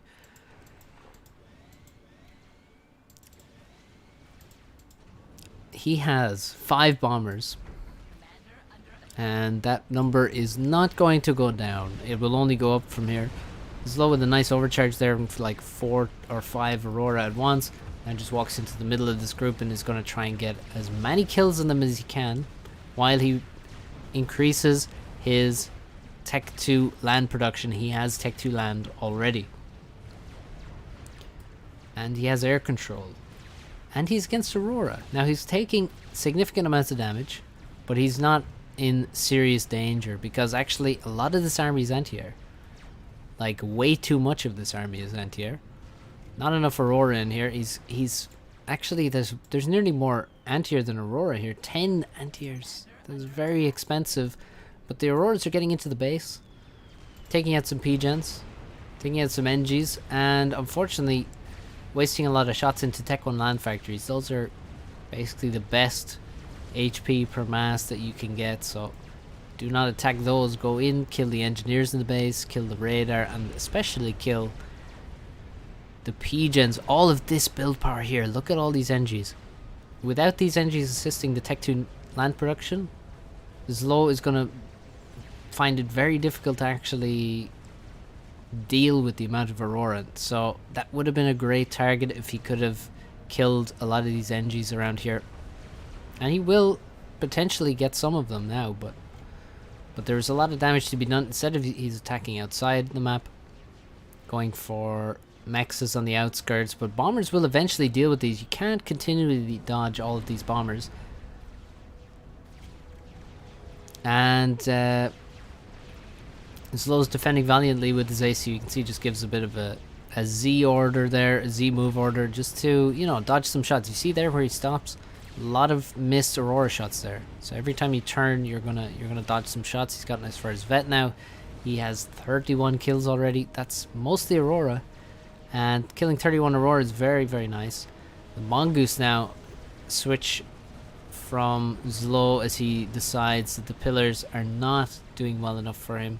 His T2 Pigeon is not in a very good position because it's being killed. All those Pigeons, these are the first Pigeons that he built. He built them all next to each other, and now they have been bombed. The punishment has arrived. It's flown in from directly behind his base and from the side of his base. And look, bomber up here as well. There's just air factories on all positions, building bombers from all angles. And there's maybe 4, 5, 6, 7, 8, 9, 10, 11, 12, 16, 12, maybe over 20 Tech 1 Pigeons have died to bombers. That is huge. And meanwhile, Zlo's base, wow, he's dropped down to 3k in the meantime as we looked away for slightly too long. He really could do with the second veterancy, and he can actually get it here. If he walks into this army, I think he might do well to do that and try and get that second vet to get more HP back. 7 has got the speed gun upgrade and walks into the base, but once again he's not killing what he needs to kill. He was shooting factory there again. If he can get some overcharges in, but now a PD goes up, and with only speed gun he does not have the range to fight with a Tech 1 PD. Tech 1 PD will outrange him. He doesn't have the range upgrade, and now he's walking into Tech 1 PD fire. A lot of Tech 1 PD fire and Mongoose fire, and that's so much HP being lost. That is an absolutely critical mistake there. As he walks away, he's still in range of Tech 1 PDs. Now he's out of range, but guess what? There's Mongoose Gatling guns are locked onto him, and he's getting blocked by his own Aurora. And the Gatling gun's just peppering him in the back as he tries to get away. He's now down to 2,600 from basically full HP. He's now very, very low. All of his units on the wrong side of the base. And Zlo going to start walking him down. Zlo does not have to worry about being outranged by this guy because, again, he only has speed gun. And the Mongoose, he will never get away from the Mongoose. They have more range. They have much more speed. And the bombers are peppering him, and he goes down. And Zlo wins. Oh my god.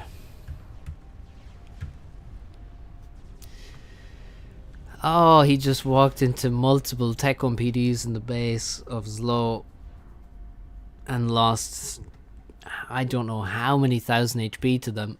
And Zlo saw how to win the game there. Just, there is no way that Speedy or 7 could get away. No way. He cannot escape the Mongoose. And he definitely can't escape the Bombers. So Zlo wins 2-1 and 7 probably goes and smashes multiple things in his room. Because look at the map. He has all of it. All of the center portion where I pointed out that there was a ton of mass. He has all of it. All of that mass is his. Now look, the outskirts, you're never going to take the outskirts of the map against Zlo. That's just how it works. But also, I mean, Zlo did a huge amount of damage to the power production. Even at the end of the game, he still only has 380 power, which is ridiculous for the amount of mass he has. Like, he nearly has more mexes than P-gens. No, he does. He actually has, well, he has a lot more mexes than P-gens. Which is ridiculous. Like, nearly twice as many. But, Zlo wins it. And, you know, guys, it's always dangerous to walk into your opponent's base. Always. And that was a really... Oh, that's a bad way to lose. That hurts.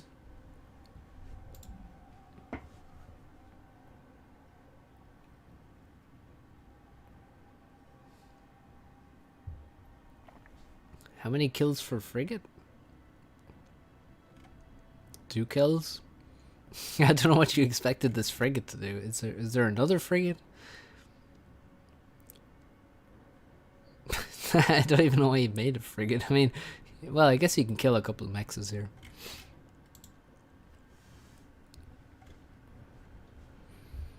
Yeah, so MVPs right here. These PDs that just did... I mean, he probably did like 6 to 8,000 HP damage from Tech 1 PDs, I want to say. Maybe 6k.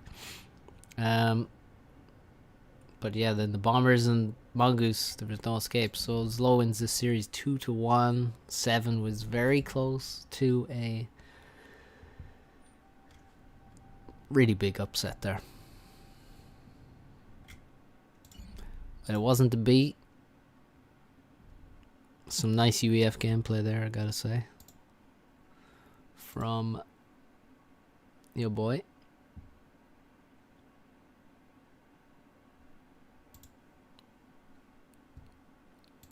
Okay. I guess we move on to Group D now. Group D is quite interesting group with Yuri, Ajax, Archsimcat, and Inspector Cot.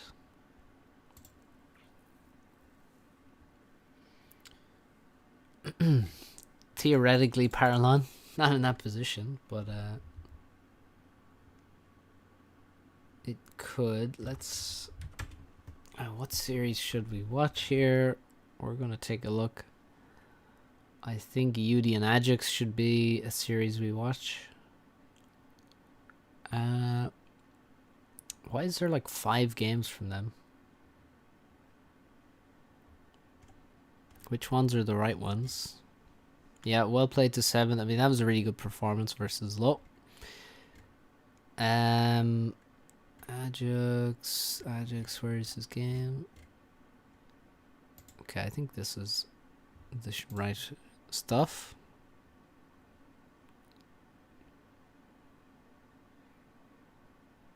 Looking at the tournament result, I had a murder group. Well, I don't think people would have thought... Well, no, that was certainly a strong enough group, but I don't think people would have expected all the results that happened in the tournament. Okay. Here we go. Hard FFA. FFA standing for free for all, obviously. And this, you might think, why in the fuck is this? being played. Well, guess what? It's been in ladder pool before. Back in the days. In recent months, it's been in the ladder pool, and in the old days, the seriously old days, it was in the ladder pool as well. So what do you do on this map? Well, you know, people are trying to figure it out, but you basically, your aim is to stop this NG from getting away. That's step one. And okay, neither of them succeeded in that. And the reason neither of them succeeded is because they both built their factories in opposite directions. So UD spawned on the top side, so he built as far out from the center as he could. Ajax did the same. Oh, UD! He gets it, he gets it. So both of them have one engineer out of the middle, and their naval factories are now reclaimed. So what next? Well, Ajax is choosing to build another naval factory, which will enable him to get build power much more quickly. UD, on the other hand, is going to walk to the land. This engineer is getting blocked by reclaim. But the engineers are going to move away from the ocean, away from the lake, towards the corners, towards the sides of the map, so they can try and hide for as long as possible, build a factory, get some power up. And actually, Ajax is going to make 2 naval factories. And he actually has the mass for that. Now, a naval factory is more expensive than others in terms of mass, 300 mass each. So he will have enough. Actually, he's using his engineer to get even more mass. So he may... Oh, yeah, he's getting the real juicy rocks. UD, meanwhile, he's still just walking around. Oh, my God. Okay, walking around for this long is a serious error. And I don't understand why he walks to this base. There's essentially no way that... I don't really think there's any way that Ajax would just send an engineer in this direction and then just walk to this base. You don't really go to a base with your engineers, so UD should have already been building a land factory a long time ago. He should have one finished easily and maybe have a P-gen or 2 at this point, but he's just walking around. He's literally walking around with 2/3 of his build power. Meanwhile, Ajax... Look how many NGs Ajax has now. He's got 6, 7 on the map. And his ACU. And guess what? He's going to walk over here. And now he's going to have a hydrocarbon. This is the critical point. Is when you actually get this first hydro. Suddenly things become possible. And look at that. That's a Selene. Now the critical thing is... Oh no, the Selene is killing an NG. You might think that that matters. That's not what matters here. What matters is now that Ajax knows that there's a factory here somewhere. And all he has to do is walk his ACU over there. So first he's going to get a land factory. He's going to get another hydrocarbon. And there's a shit ton of mass on this map. 40k mass. He's sending all of his build power now to the right hand side. He knows that there's something over here somewhere. So he's just going to get some power production. Again, you can see the focus is on power. Another hydro coming up so that he can use some of that 40k mass that's on the map. We've already seen there's big chunks of reclaim that he can grab. Especially this engineer here has been a champ. Meanwhile, UD is a base on the top side with 1 factory, 1 hydro. And he has a base on the bottom side with 1 PGen, 1 factory. Gonna make a hydro now. And Ajax is 800 mass ahead. He's going to have 3 hydros now. He could I think he should build the mechs in the middle of the map for sure. There's 8 mechs in the middle where you spawn. Definitely should be grabbing those. If you have the naval control, then just take those. They're very, very nice. There's no other place on the map with more than 4 mexes in a similar location. And at this point, Ajax is just going to be scaling so much faster. Let's compare the number of NGs. 17 to 10. Almost double the NGs.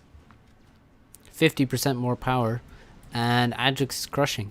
with the double naval factory after the initial portion where both players built their factories, reclaimed each other's factories, one engineer escapes for both of them, which is basically how that's sort of just the theoretical opening on this map. Then Ajax just went for 2 naval factories, and that paid off massively. This bomber is huge from Yudi. 6 kills now, but it does go down. And is 6 kills enough? Doesn't seem likely. In terms of land factories, we have 2 down here, 1 up there, and yeah, Ajax finds a hydro. He's already sent some Aurora around to get several kills, and Auroras find this position as well, and Yudi is completely demolished. I mean, look at Ajax. He can see everything. He's going to have 2 times his opponent's mass. Yudi has nothing. This is a brutal crush from Ajax. Very, very bad mistakes from Yudi in this game. And Ajax just... I mean, look, Ajax would have played this map on ladder many, many years ago. And maybe Ajax also had some prep. But there goes... Yeah, Yudi made some bad mistakes. And I mean, Ajax, formerly like top 3 player, I would say. Never really the best player outright, but extremely good. And this is sort of his return to a big 1v1 tournament. So taking out Yudi on that map is pretty nice. Bodes well for Ajax here. Let's check out game 2. Stop poo-pooing on Yudi. No. I will do whatever I want, actually. Yudi's a big boy. He can take it.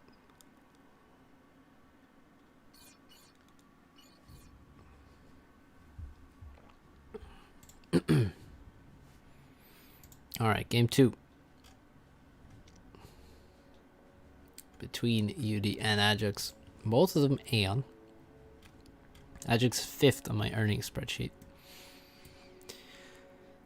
Yeah, I'd say he kind of deserves higher, but the prize pools kind of went up more in the past few years, I think. As opposed to, like, I don't know, 2016, 17.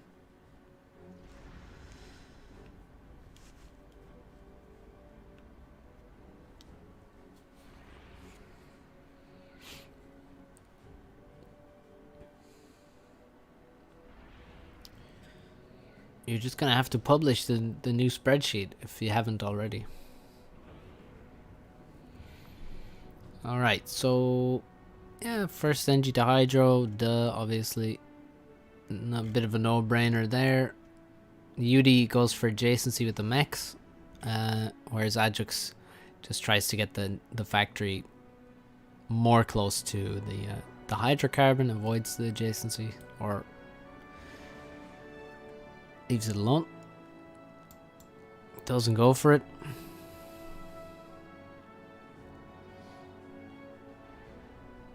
Next 2 NGs for Ajax will take trees. He does like his trees.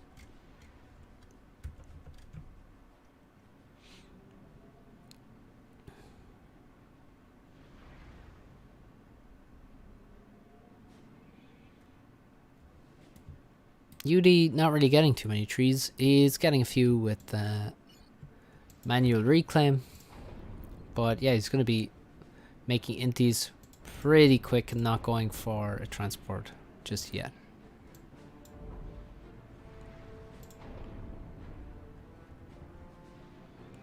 Inti, scout, and then more inties straight across the map towards Ajax.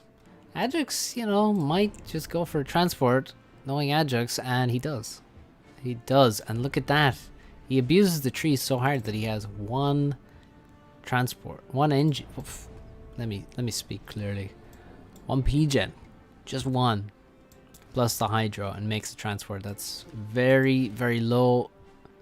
And yeah, his transport moves off to the side before the anti-rush gets to him. So I would say that worked out.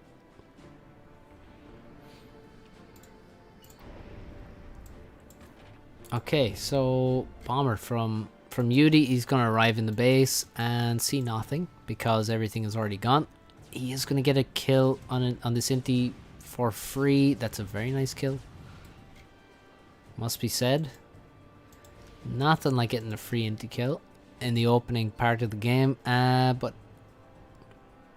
look at this. Ajax is so quick to the side, and he's actually going to just build hydro immediately to boost his energy income, which is pretty low considering he had so few when he finished the transport. He's now going to make an anti-air in his base, pauses the production of other things for now. Come on, Andrew, get with the times. Here comes the bomber, scouted by Ajax, crucially, so he will be able to split his energies, and the factory will finish with no trouble. Yudi going to start some micro. Second drop, not yet. There he goes. Will he hit it, though? No, he misses. Or rather, Ajax dodges. Now he's trying to micro an A on it. Bomber. There's severe problems with that. Sometimes they just decide to turn upside down, and there goes a 20% build radar and an NG. The bomber will move around and find something else to kill next as Yudi drops his expansion about a minute and a half later than Ajax. Maybe a minute 20 later, which is pretty significant. Yudi with ready to eco. He's also ready to begin naval production. Very shortly he will have a factory. The bomber finds another bit of damage there. The engineer that was reclaiming the civilians, and Ajax takes out the bomber.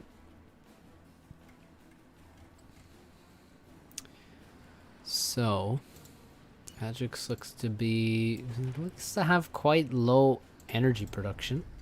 He's making 2 mexes at once, and yeah, now he switches his engineers, which are rather limited in his base, from assisting the air factory to adding more pigeons. So you can see this is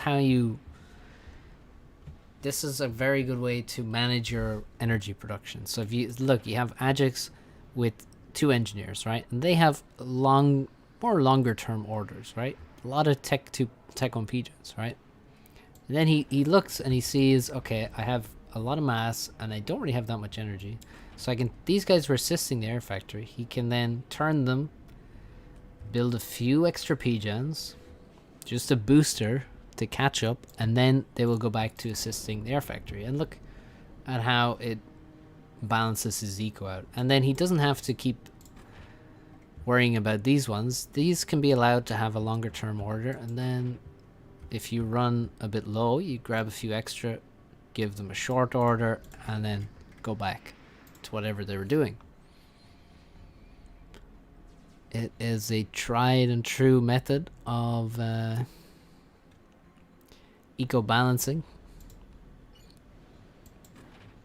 Not the only way, but a good way.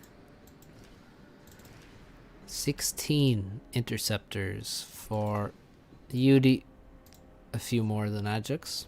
Ajax walks to his expansion with his commander to shore it up. Does Ajax know about this? Well, he does.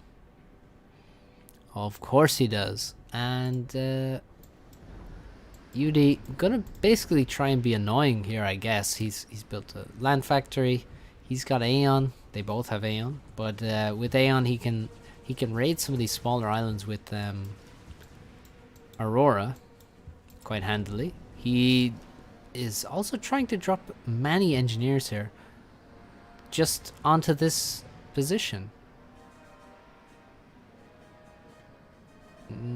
Problems I have with this. Well, wait, let's see. How many does he drop here? Okay, he drops 4. Now the problem is he can't build a base. He has minus 22 mass. So it's not possible to really use those engineers to build a base on that expansion because, I mean, he just does not have the resources for it. He does drop onto this island, which is what I was kind of expecting him to do. Ajax saves that NG.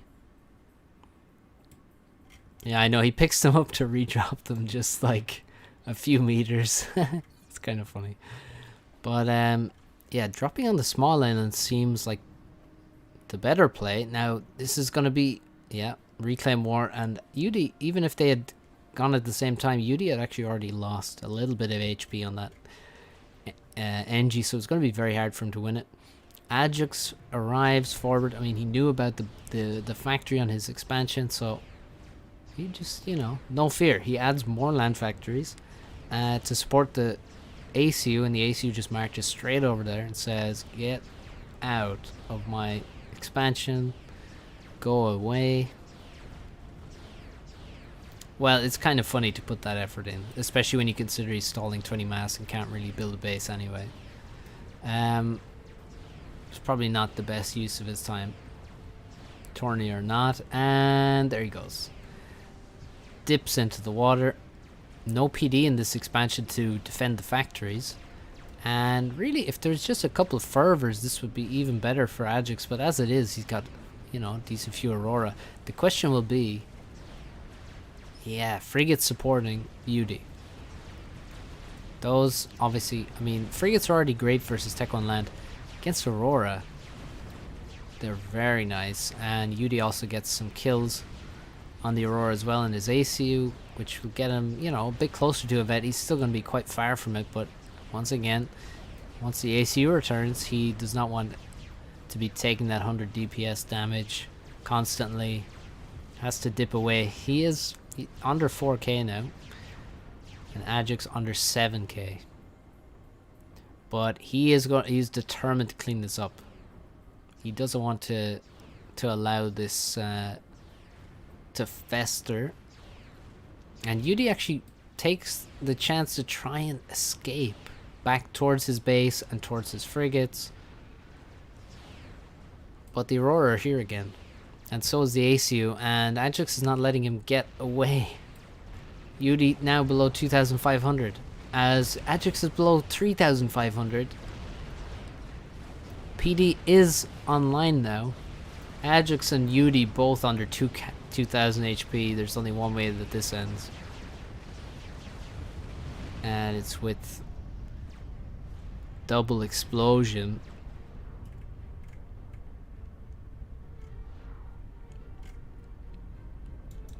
And it is a draw, and UD looks like they're both in similar positions in a lot of ways. There's a bit of a drop here, although it's Aurora, not the more dangerous artillery. But yeah, overall very similar positions. I mean, similar ecos, slightly better for UD. So they both have a Tech 2 Pigeon and Tech 2 Air, but UD had a slight edge, but ends in a draw, and the map will be replayed.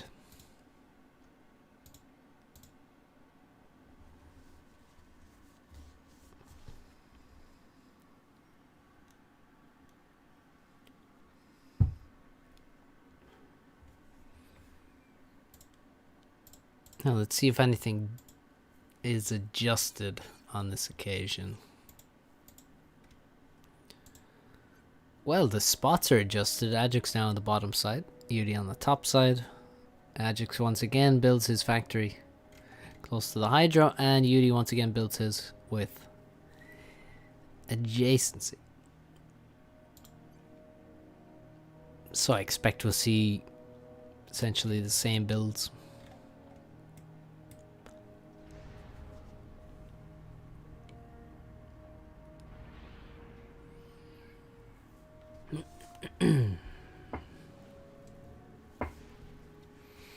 Yep, 1 P-Gen for Ajax and an air factory and a transport, of course.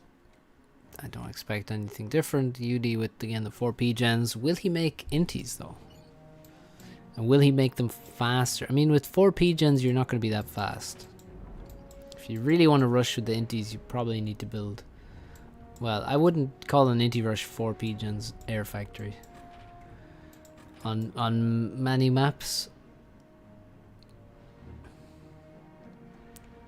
I'd probably consider 3 max if I'm really trying to catch transport, but maybe he's faster this time. Maybe he's expanding slower and building quicker. Well, Ajax transport should be about finished now. Oh, it's not.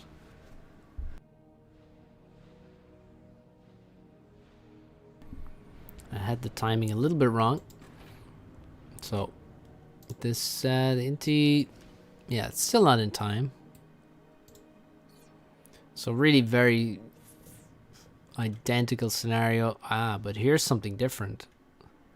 The bomber is coming out much sooner for UD.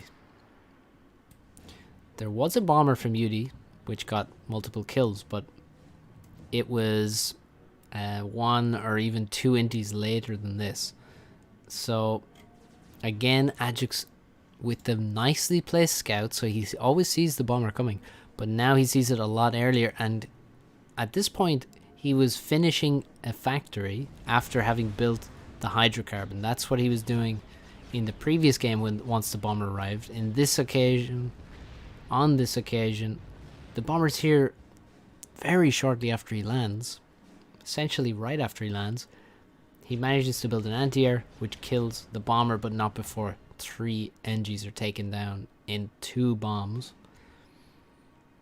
The damage to the anti-air not too relevant. Somehow this inti did not manage to find... I'm sure that this transport was flying very, very close to the inti of UD, but Ajax sneaks it past somehow, picks up 4 engineers, and is going to redrop his expansion. He essentially has to do this. The ACU's building mexes. He's going to build a naval factory very quickly, quite quickly. UD also investing in navy early on. When the opponent has hover at Tech 1, the frigates have to come earlier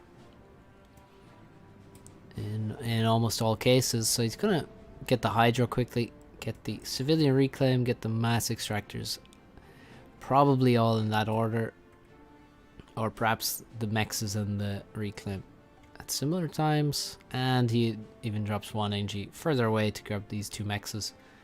That NG might build some naval production, may also move on to expand further offshore or up the shore.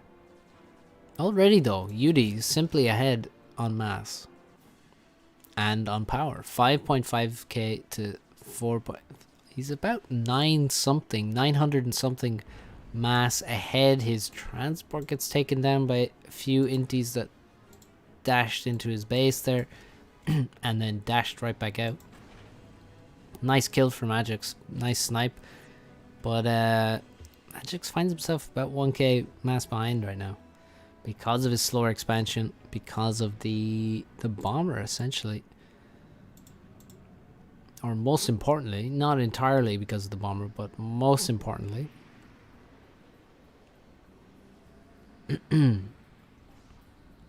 3 engineers aboard again this transport. Ajax has done really well to keep that transport alive and continue reusing it. It's never been idle in his base. It goes somewhere, it does something, it comes back to the base, it goes to grab more map control, always moving. Just what you need. Now what's he going to do with these NGs? Okay, he's going to drop all of them in this position, and they're instantly scouted. We have a scout plane here from UD searching for exactly this. Very important position to be scouting regularly. If you don't, the most dangerous proxy is the one that you don't see If you do see a proxy, it's very, very often easy to deal with. The proxy that you don't know exists can be absolutely devastating.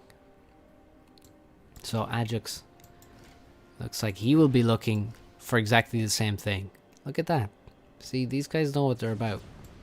There goes the scout, and guess what? He sees everything. A lot of engineers, already one factory. He's going to see a second factory just finish. ACU as well. So in the meantime, all these engineers have been killed. Yudi had some Aurora to hand, and he sent them trundling up the island to take out those Engies. There's one factory. This proxy is dead. As I say, if you allow this to be one factory in a PD, or 2 to 3 factories, then it becomes much more difficult to deal with. One factory can easily be dealt with 6 tanks. The key thing is just to get rid of the engineers first, so that there will be no more factories, and then at that point the proxy is essentially dead, because they'll have to build tanks to defend the factory. They won't have any time to build engineers to construct further factories to make the proxy really dangerous. And again, there's no ACU support, because Ajax likes to send his ACU to his own expansion, doesn't like to send him across the map. So Ajax moves forward. He's going to walk towards his base, get as many kills as he can with the Aurora, but he's leaving himself pretty open here. He's walked past Yudi. Yudi is doing the same thing. He's just looking for tanks to kill. And this is going to mean that there's no support. So at some point, Yudi can turn back around and potentially pincer Ajax's commander, who is really very far from the water. Another thing that Ajax is forcing is that he's going to force a PD, because he can't stop the ACU really unless you start making a PD. But, well, Yudi at this point is still not making one, in fact. I guess he just wants to hide his Aurora behind the factories, and that'll be enough for him. He does have a lot of production. Look at the number of factories here. 2, 4, 6, 7 already. And Ajax taking shots from many hover tanks. He dips back below this ramp and below the surface. Already down to 5,000 HP. Yudi also dips into the water, but he's in a much more interesting spot. He can just come up and down very quickly and always find targets. He doesn't even really need to come out this far, to be honest, but he's doing it, and he's going to get his first vet level. That's what he's aiming for.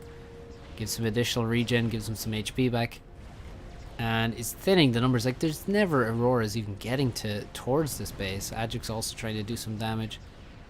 Nice frigates in support. The frigates are huge here as well, but Yudi is the one with the bigger army. Very little else going on elsewhere in the map except for this drop into Ajax's base, and a mech goes down, which is very possibly was upgrading, because the other 2 mechs in the core are already at Tech 2. Ajax down below 5,000 HP. Yudi down to 2,500. Being so aggressive with the commander. Now he's going to have to go into the water. If he loses this game, remember, he's down 1-0 to Ajax. He lost on hard FFA convincingly. And he's down to below 3,000, but he's winning air right now, which is critical, because there is Tech 2 air from Ajax, but no P-Gen just yet, which will limit his production possibilities. Yudi has Tech 2 P-Gen, has a Tech 2 P-Gen, and he has Tech 2 air. He's making swift wins, so looks like Yudi should be able to hold on to air control, which is critical. If he had lost air control at this point, it's very likely that he would just simply die. Ajax continues migrating. Oh, he's losing huge amounts of HP. He's shooting into the ground for so long, and he's down to 1,000 HP. He's just not moving anymore. I think that was a... Well, I don't think he forgot about his ACU there. I think that was just a a surrender. Pretty sure that was a surrender. If we look at the eco bars here, I mean, UD's 6k mass ahead. Ajax knows that he has 5 Tech 2 mexes. He knows that he has a Tech 2 P-Gen already. He has air control, and he has more land units as well. So I think Ajax allowed his ACU to go down there.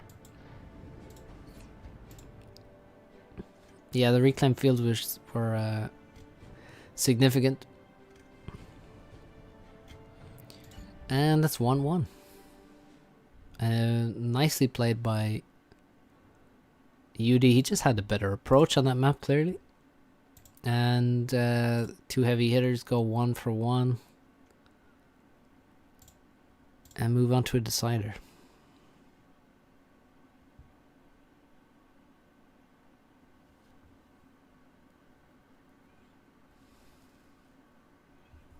No, it isn't.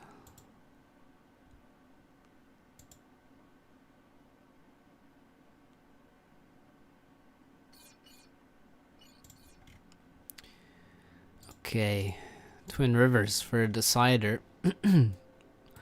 Automatically, I feel that this is more suited towards Ajax. Just from his playstyle, I guess, and his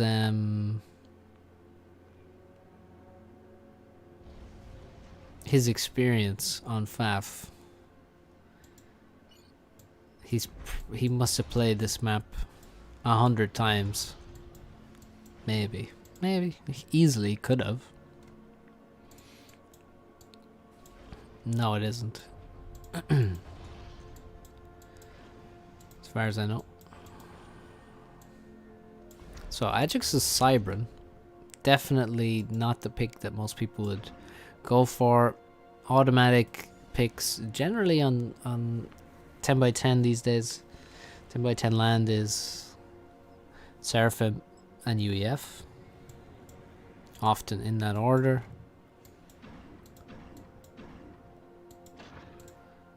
UD goes for 3 engineers to the back and a tank to defend it, and a Celine to scout for things. It's very... okay. Some kind of bug. No idea what that particular bug is. But a bit of a strange build order. Ajax looking a bit more normal. He's actually skipping the hydro, perhaps? Or simply delaying it much longer. He's focused on getting some rocks, getting all the mexes in all the major expansions quickly. Now, yeah, so he sends a later NG to assist the original one sent to the back, and then he's going to get the Hydra with the 2 of them. Always try and build a Hydra with 2 engineers early in the game. Well, actually, any time in the game, but especially early on, you don't want an engineer locked down to building a Hydra that's going to take it a minute 20 before it pays any dividends. No, not a good way to do it. UD has the back Hydra now and begins building more power before even expanding to the mexes or grabbing these juicy rocks. You should always be grabbing these ones, the larger chunks of mass. A Mantis arrives in the expansion, is quickly dealt with very effectively by 2 Thams. 2 versus 1 is a nice one.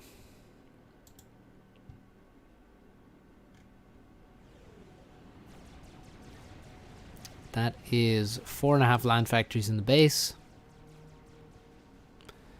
And basically the same for Ajax, but overall Ajax with a much higher score. UD trying to take some mass in the middle. He is denied, and instead Ajax will take the juicy chunks. He builds land fac. Yeah, I mean, building a land factory back here is quite normal. This has been normal for a long time. Or since I started playing the game, people have been building land factories in the back of Twin Rivers.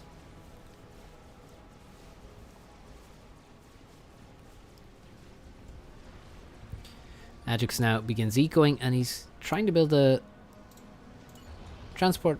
He pauses it for a while.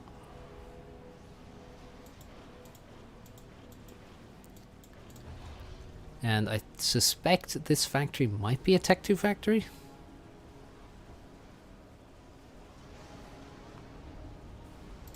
We shall see. Well, he doesn't really have mass for Tech 2 land, so I expect it's just going to be more Mantis. Perhaps some Medusa. Look at this. Look at this. Quite brutal. To have this expansion raided on Twin Rivers is not the most common thing. It usually bodes very, very poorly for your chances of winning.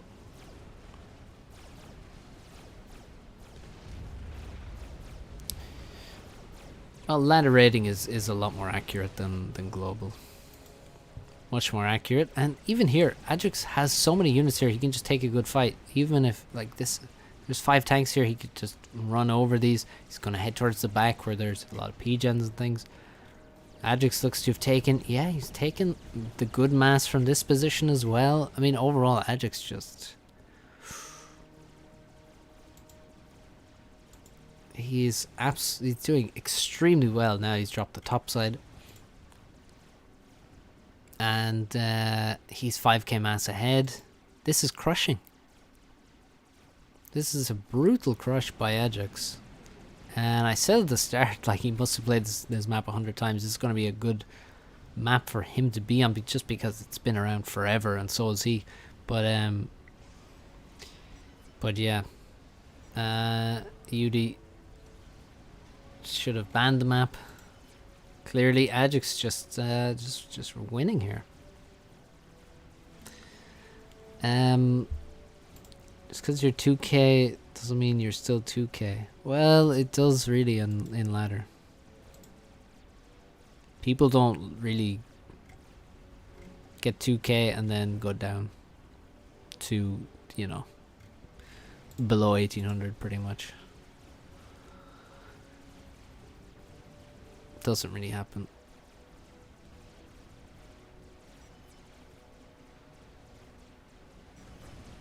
And UD is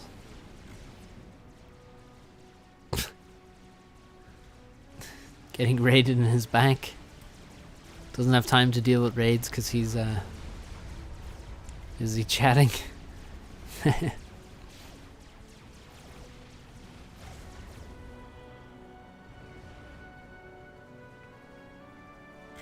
Two HP mechs at the back. Ajax now 9,000 mass ahead. He's got T2 land. This factory did end up going T2 land, just not immediately. He's got multiple Tech 2 mexes. He got 3, a 4th on the way, and a 5th on the way. And he's actually walking very, very far forward. Very far forward. He's only got 20 tanks. I mean, he's transitioning to Tech 2 land at this point. Well, actually, he still only has 1 factory producing. And he's so deep. And he's firing a lot of shots into factories right now. And it might be time to just back away, because UD, although he's way behind, he does still have 40 tanks. And they are all around the commander. And they're closing in. And Ajax, I think... Oh my god, he has no units around. All of his units were on the left side, and the other ones he had just ran into the enemy base. And Ajax is getting surrounded. UD's commander arrives on the scene. He actually mismicros some of his land units there, out of range of the ACU, but he's got a full HP ACU coming after Ajax, who's down to 4k, under 4k. Ajax is just gonna die here, surely. There's even Tech 1 bombers from UD coming in, dropping bombs. He's down to 2k. Now that's Shift G blocking of UD, and UD doesn't allow Ajax to get away. Control K as Ajax was below 2,500 HP. He is killed by the ACU explosion, and UD gets a draw. He gets a draw. 32,000 mass to 19,000 mass on Twin Rivers at 11 minutes. And he draws.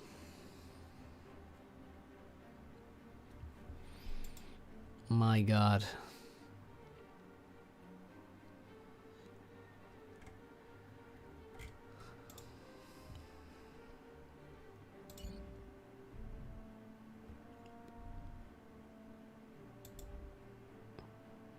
Yeah, no, it's not really hard to derust on FAF if you're really good at some point.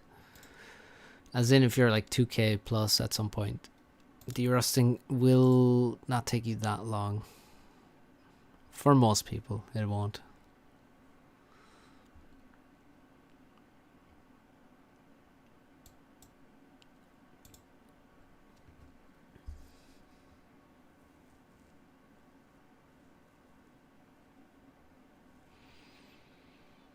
Don't go Rambo when you're winning.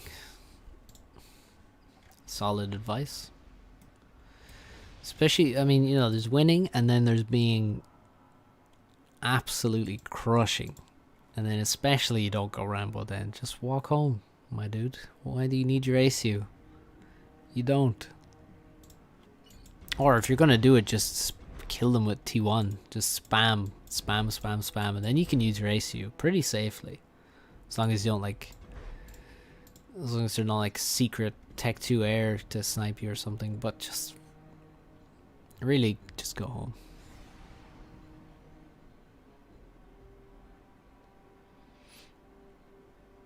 So, again, Ajax goes for Cybern again. And UD once again has Sarah. Guess we'll see the same builds. You can see Ajax has his shit planned. He is definitely one player known for solid prep. And also sort of unusual builds that maybe don't end up looking that good, but he still sticks to them. And they are quite unique. Like I remember the 12p gen, say Seraphim Glaciers or maps like that, he would go for 12p gens and make 2 air factories, where most people would make like 10 p gens in 1 air factory. Or he had a certain Loki build which was quite unique. Even his Pelagial build was unusual in that he goes first transport with 6 p gens. And like nobody does that.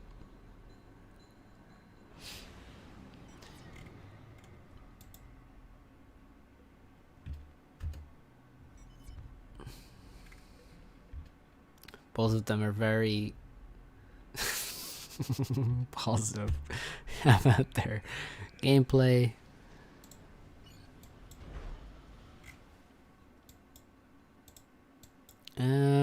Yeah, Ajax being pretty passive. But he is now going to head to the center. He's going to try and control the reclaim of the center and then take that.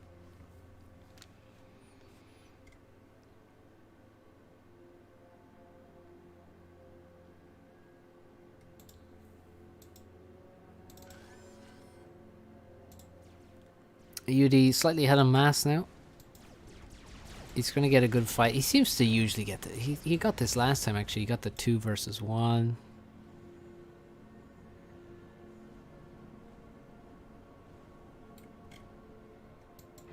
And UD just struggling a bit for power. Kind of weird to build a factory and the hydrocarbons separately with these engineers. I think it's not good, really. You could just build a hydro. He would have no power problems at this point, and he would have the land factory in a similar time, so...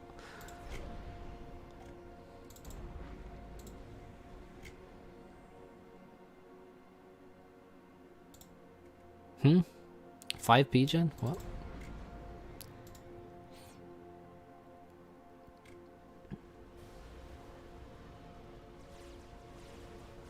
I don't know, I think I missed something.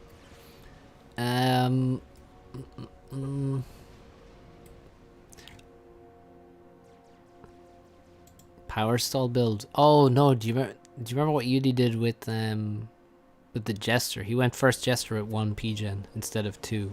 I think that's what he did on Rager. That was no, that replay was an abomination. Oh, he power stalled, that's why he wrote GG, okay. He's very sensitive to power stalls, apparently.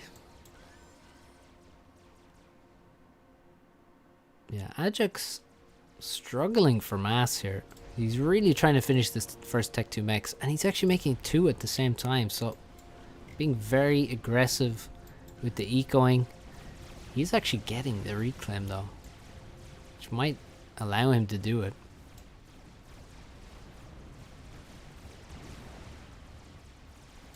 Look at the fights.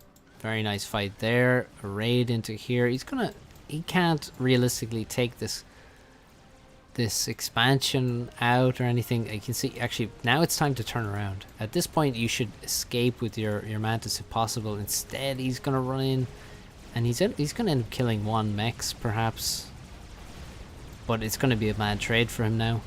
And it's gonna leave a lot of mass. So at this point, when he had all these Mantis and all these Thams in range of his radar, he should have just turned around. So Pauli. Yeah, exactly.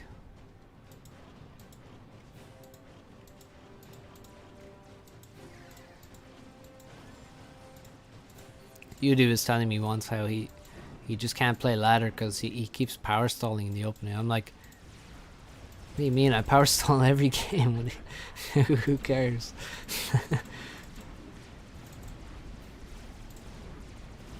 Tech 2 land almost complete. 1 Tech 2 mechs and a couple of Tech 2 mechs on the way.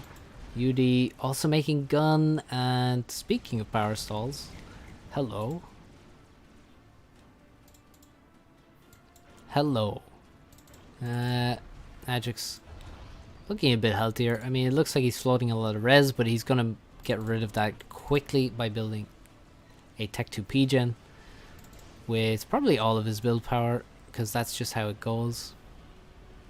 And there you can see he'll have a nice balance, and we'll see how many T2 land factories he can get up.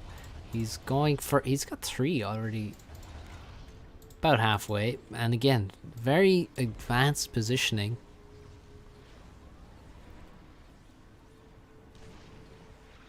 With the ACU. And now the stall is serious, but only for a few seconds before the P-gen finished. You made wrong gun for a second. Okay, I missed that.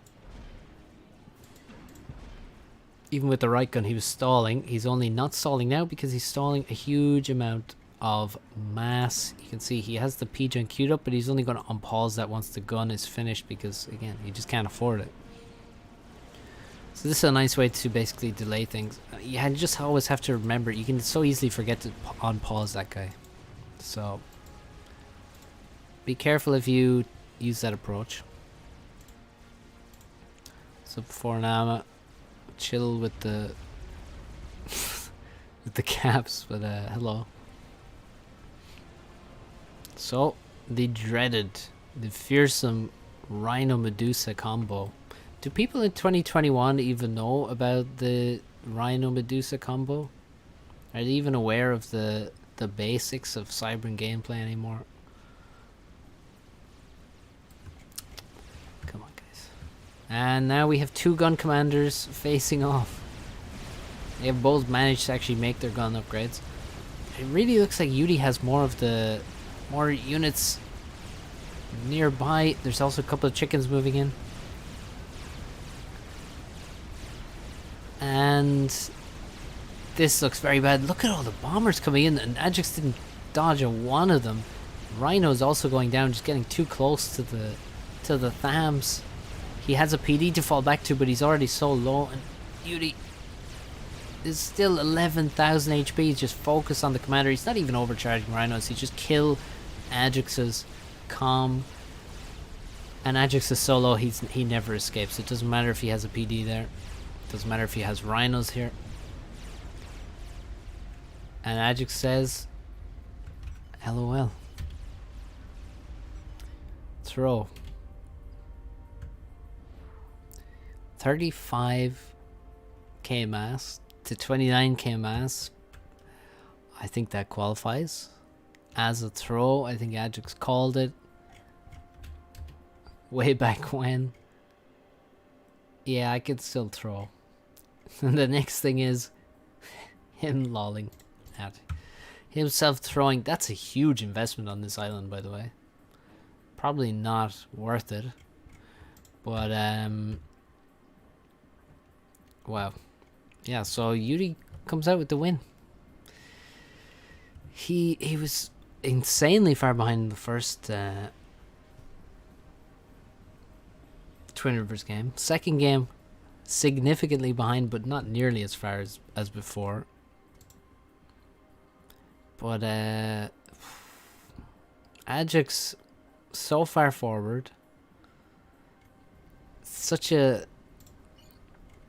That's, I mean, really, it's like, I think, I'd say he stalled massively making this second PJ in terms of mass. He's got several mexes.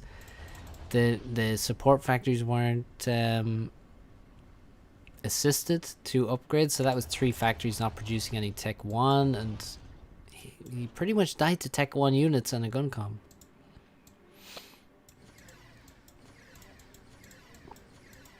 So rhinos with Medusa. Yes, rhinos with Medusa, exactly.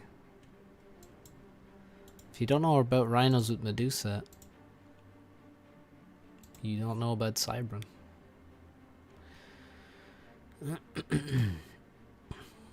And yeah, the rhinos arrived late. Which was critical. I'm sure there was some mass stalling in there as well.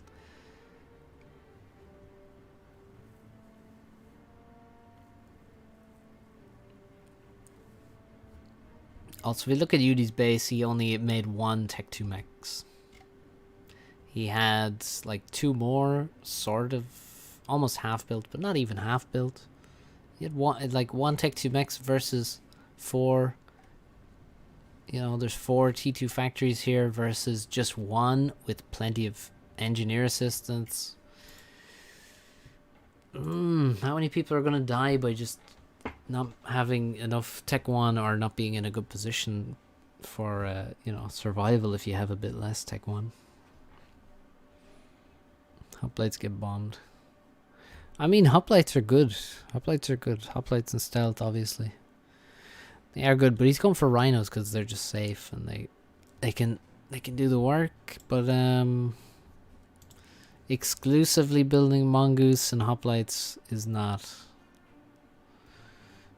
I mean, you got to be some kind of beast to pull that off. I mean, mongoose are much easier to do because they have shields, but exclusively hoplites, nah, can't. You can't really do that. Can't really justify that decision, in my opinion.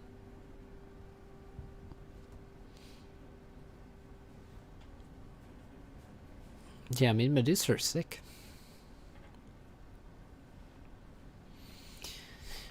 Petition to end petitions in my chat. Petition to end the stream with a vote of 1.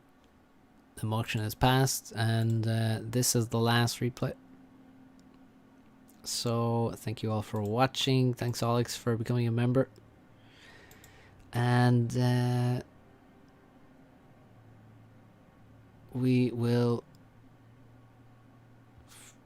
very likely be casting tomorrow. So thanks again.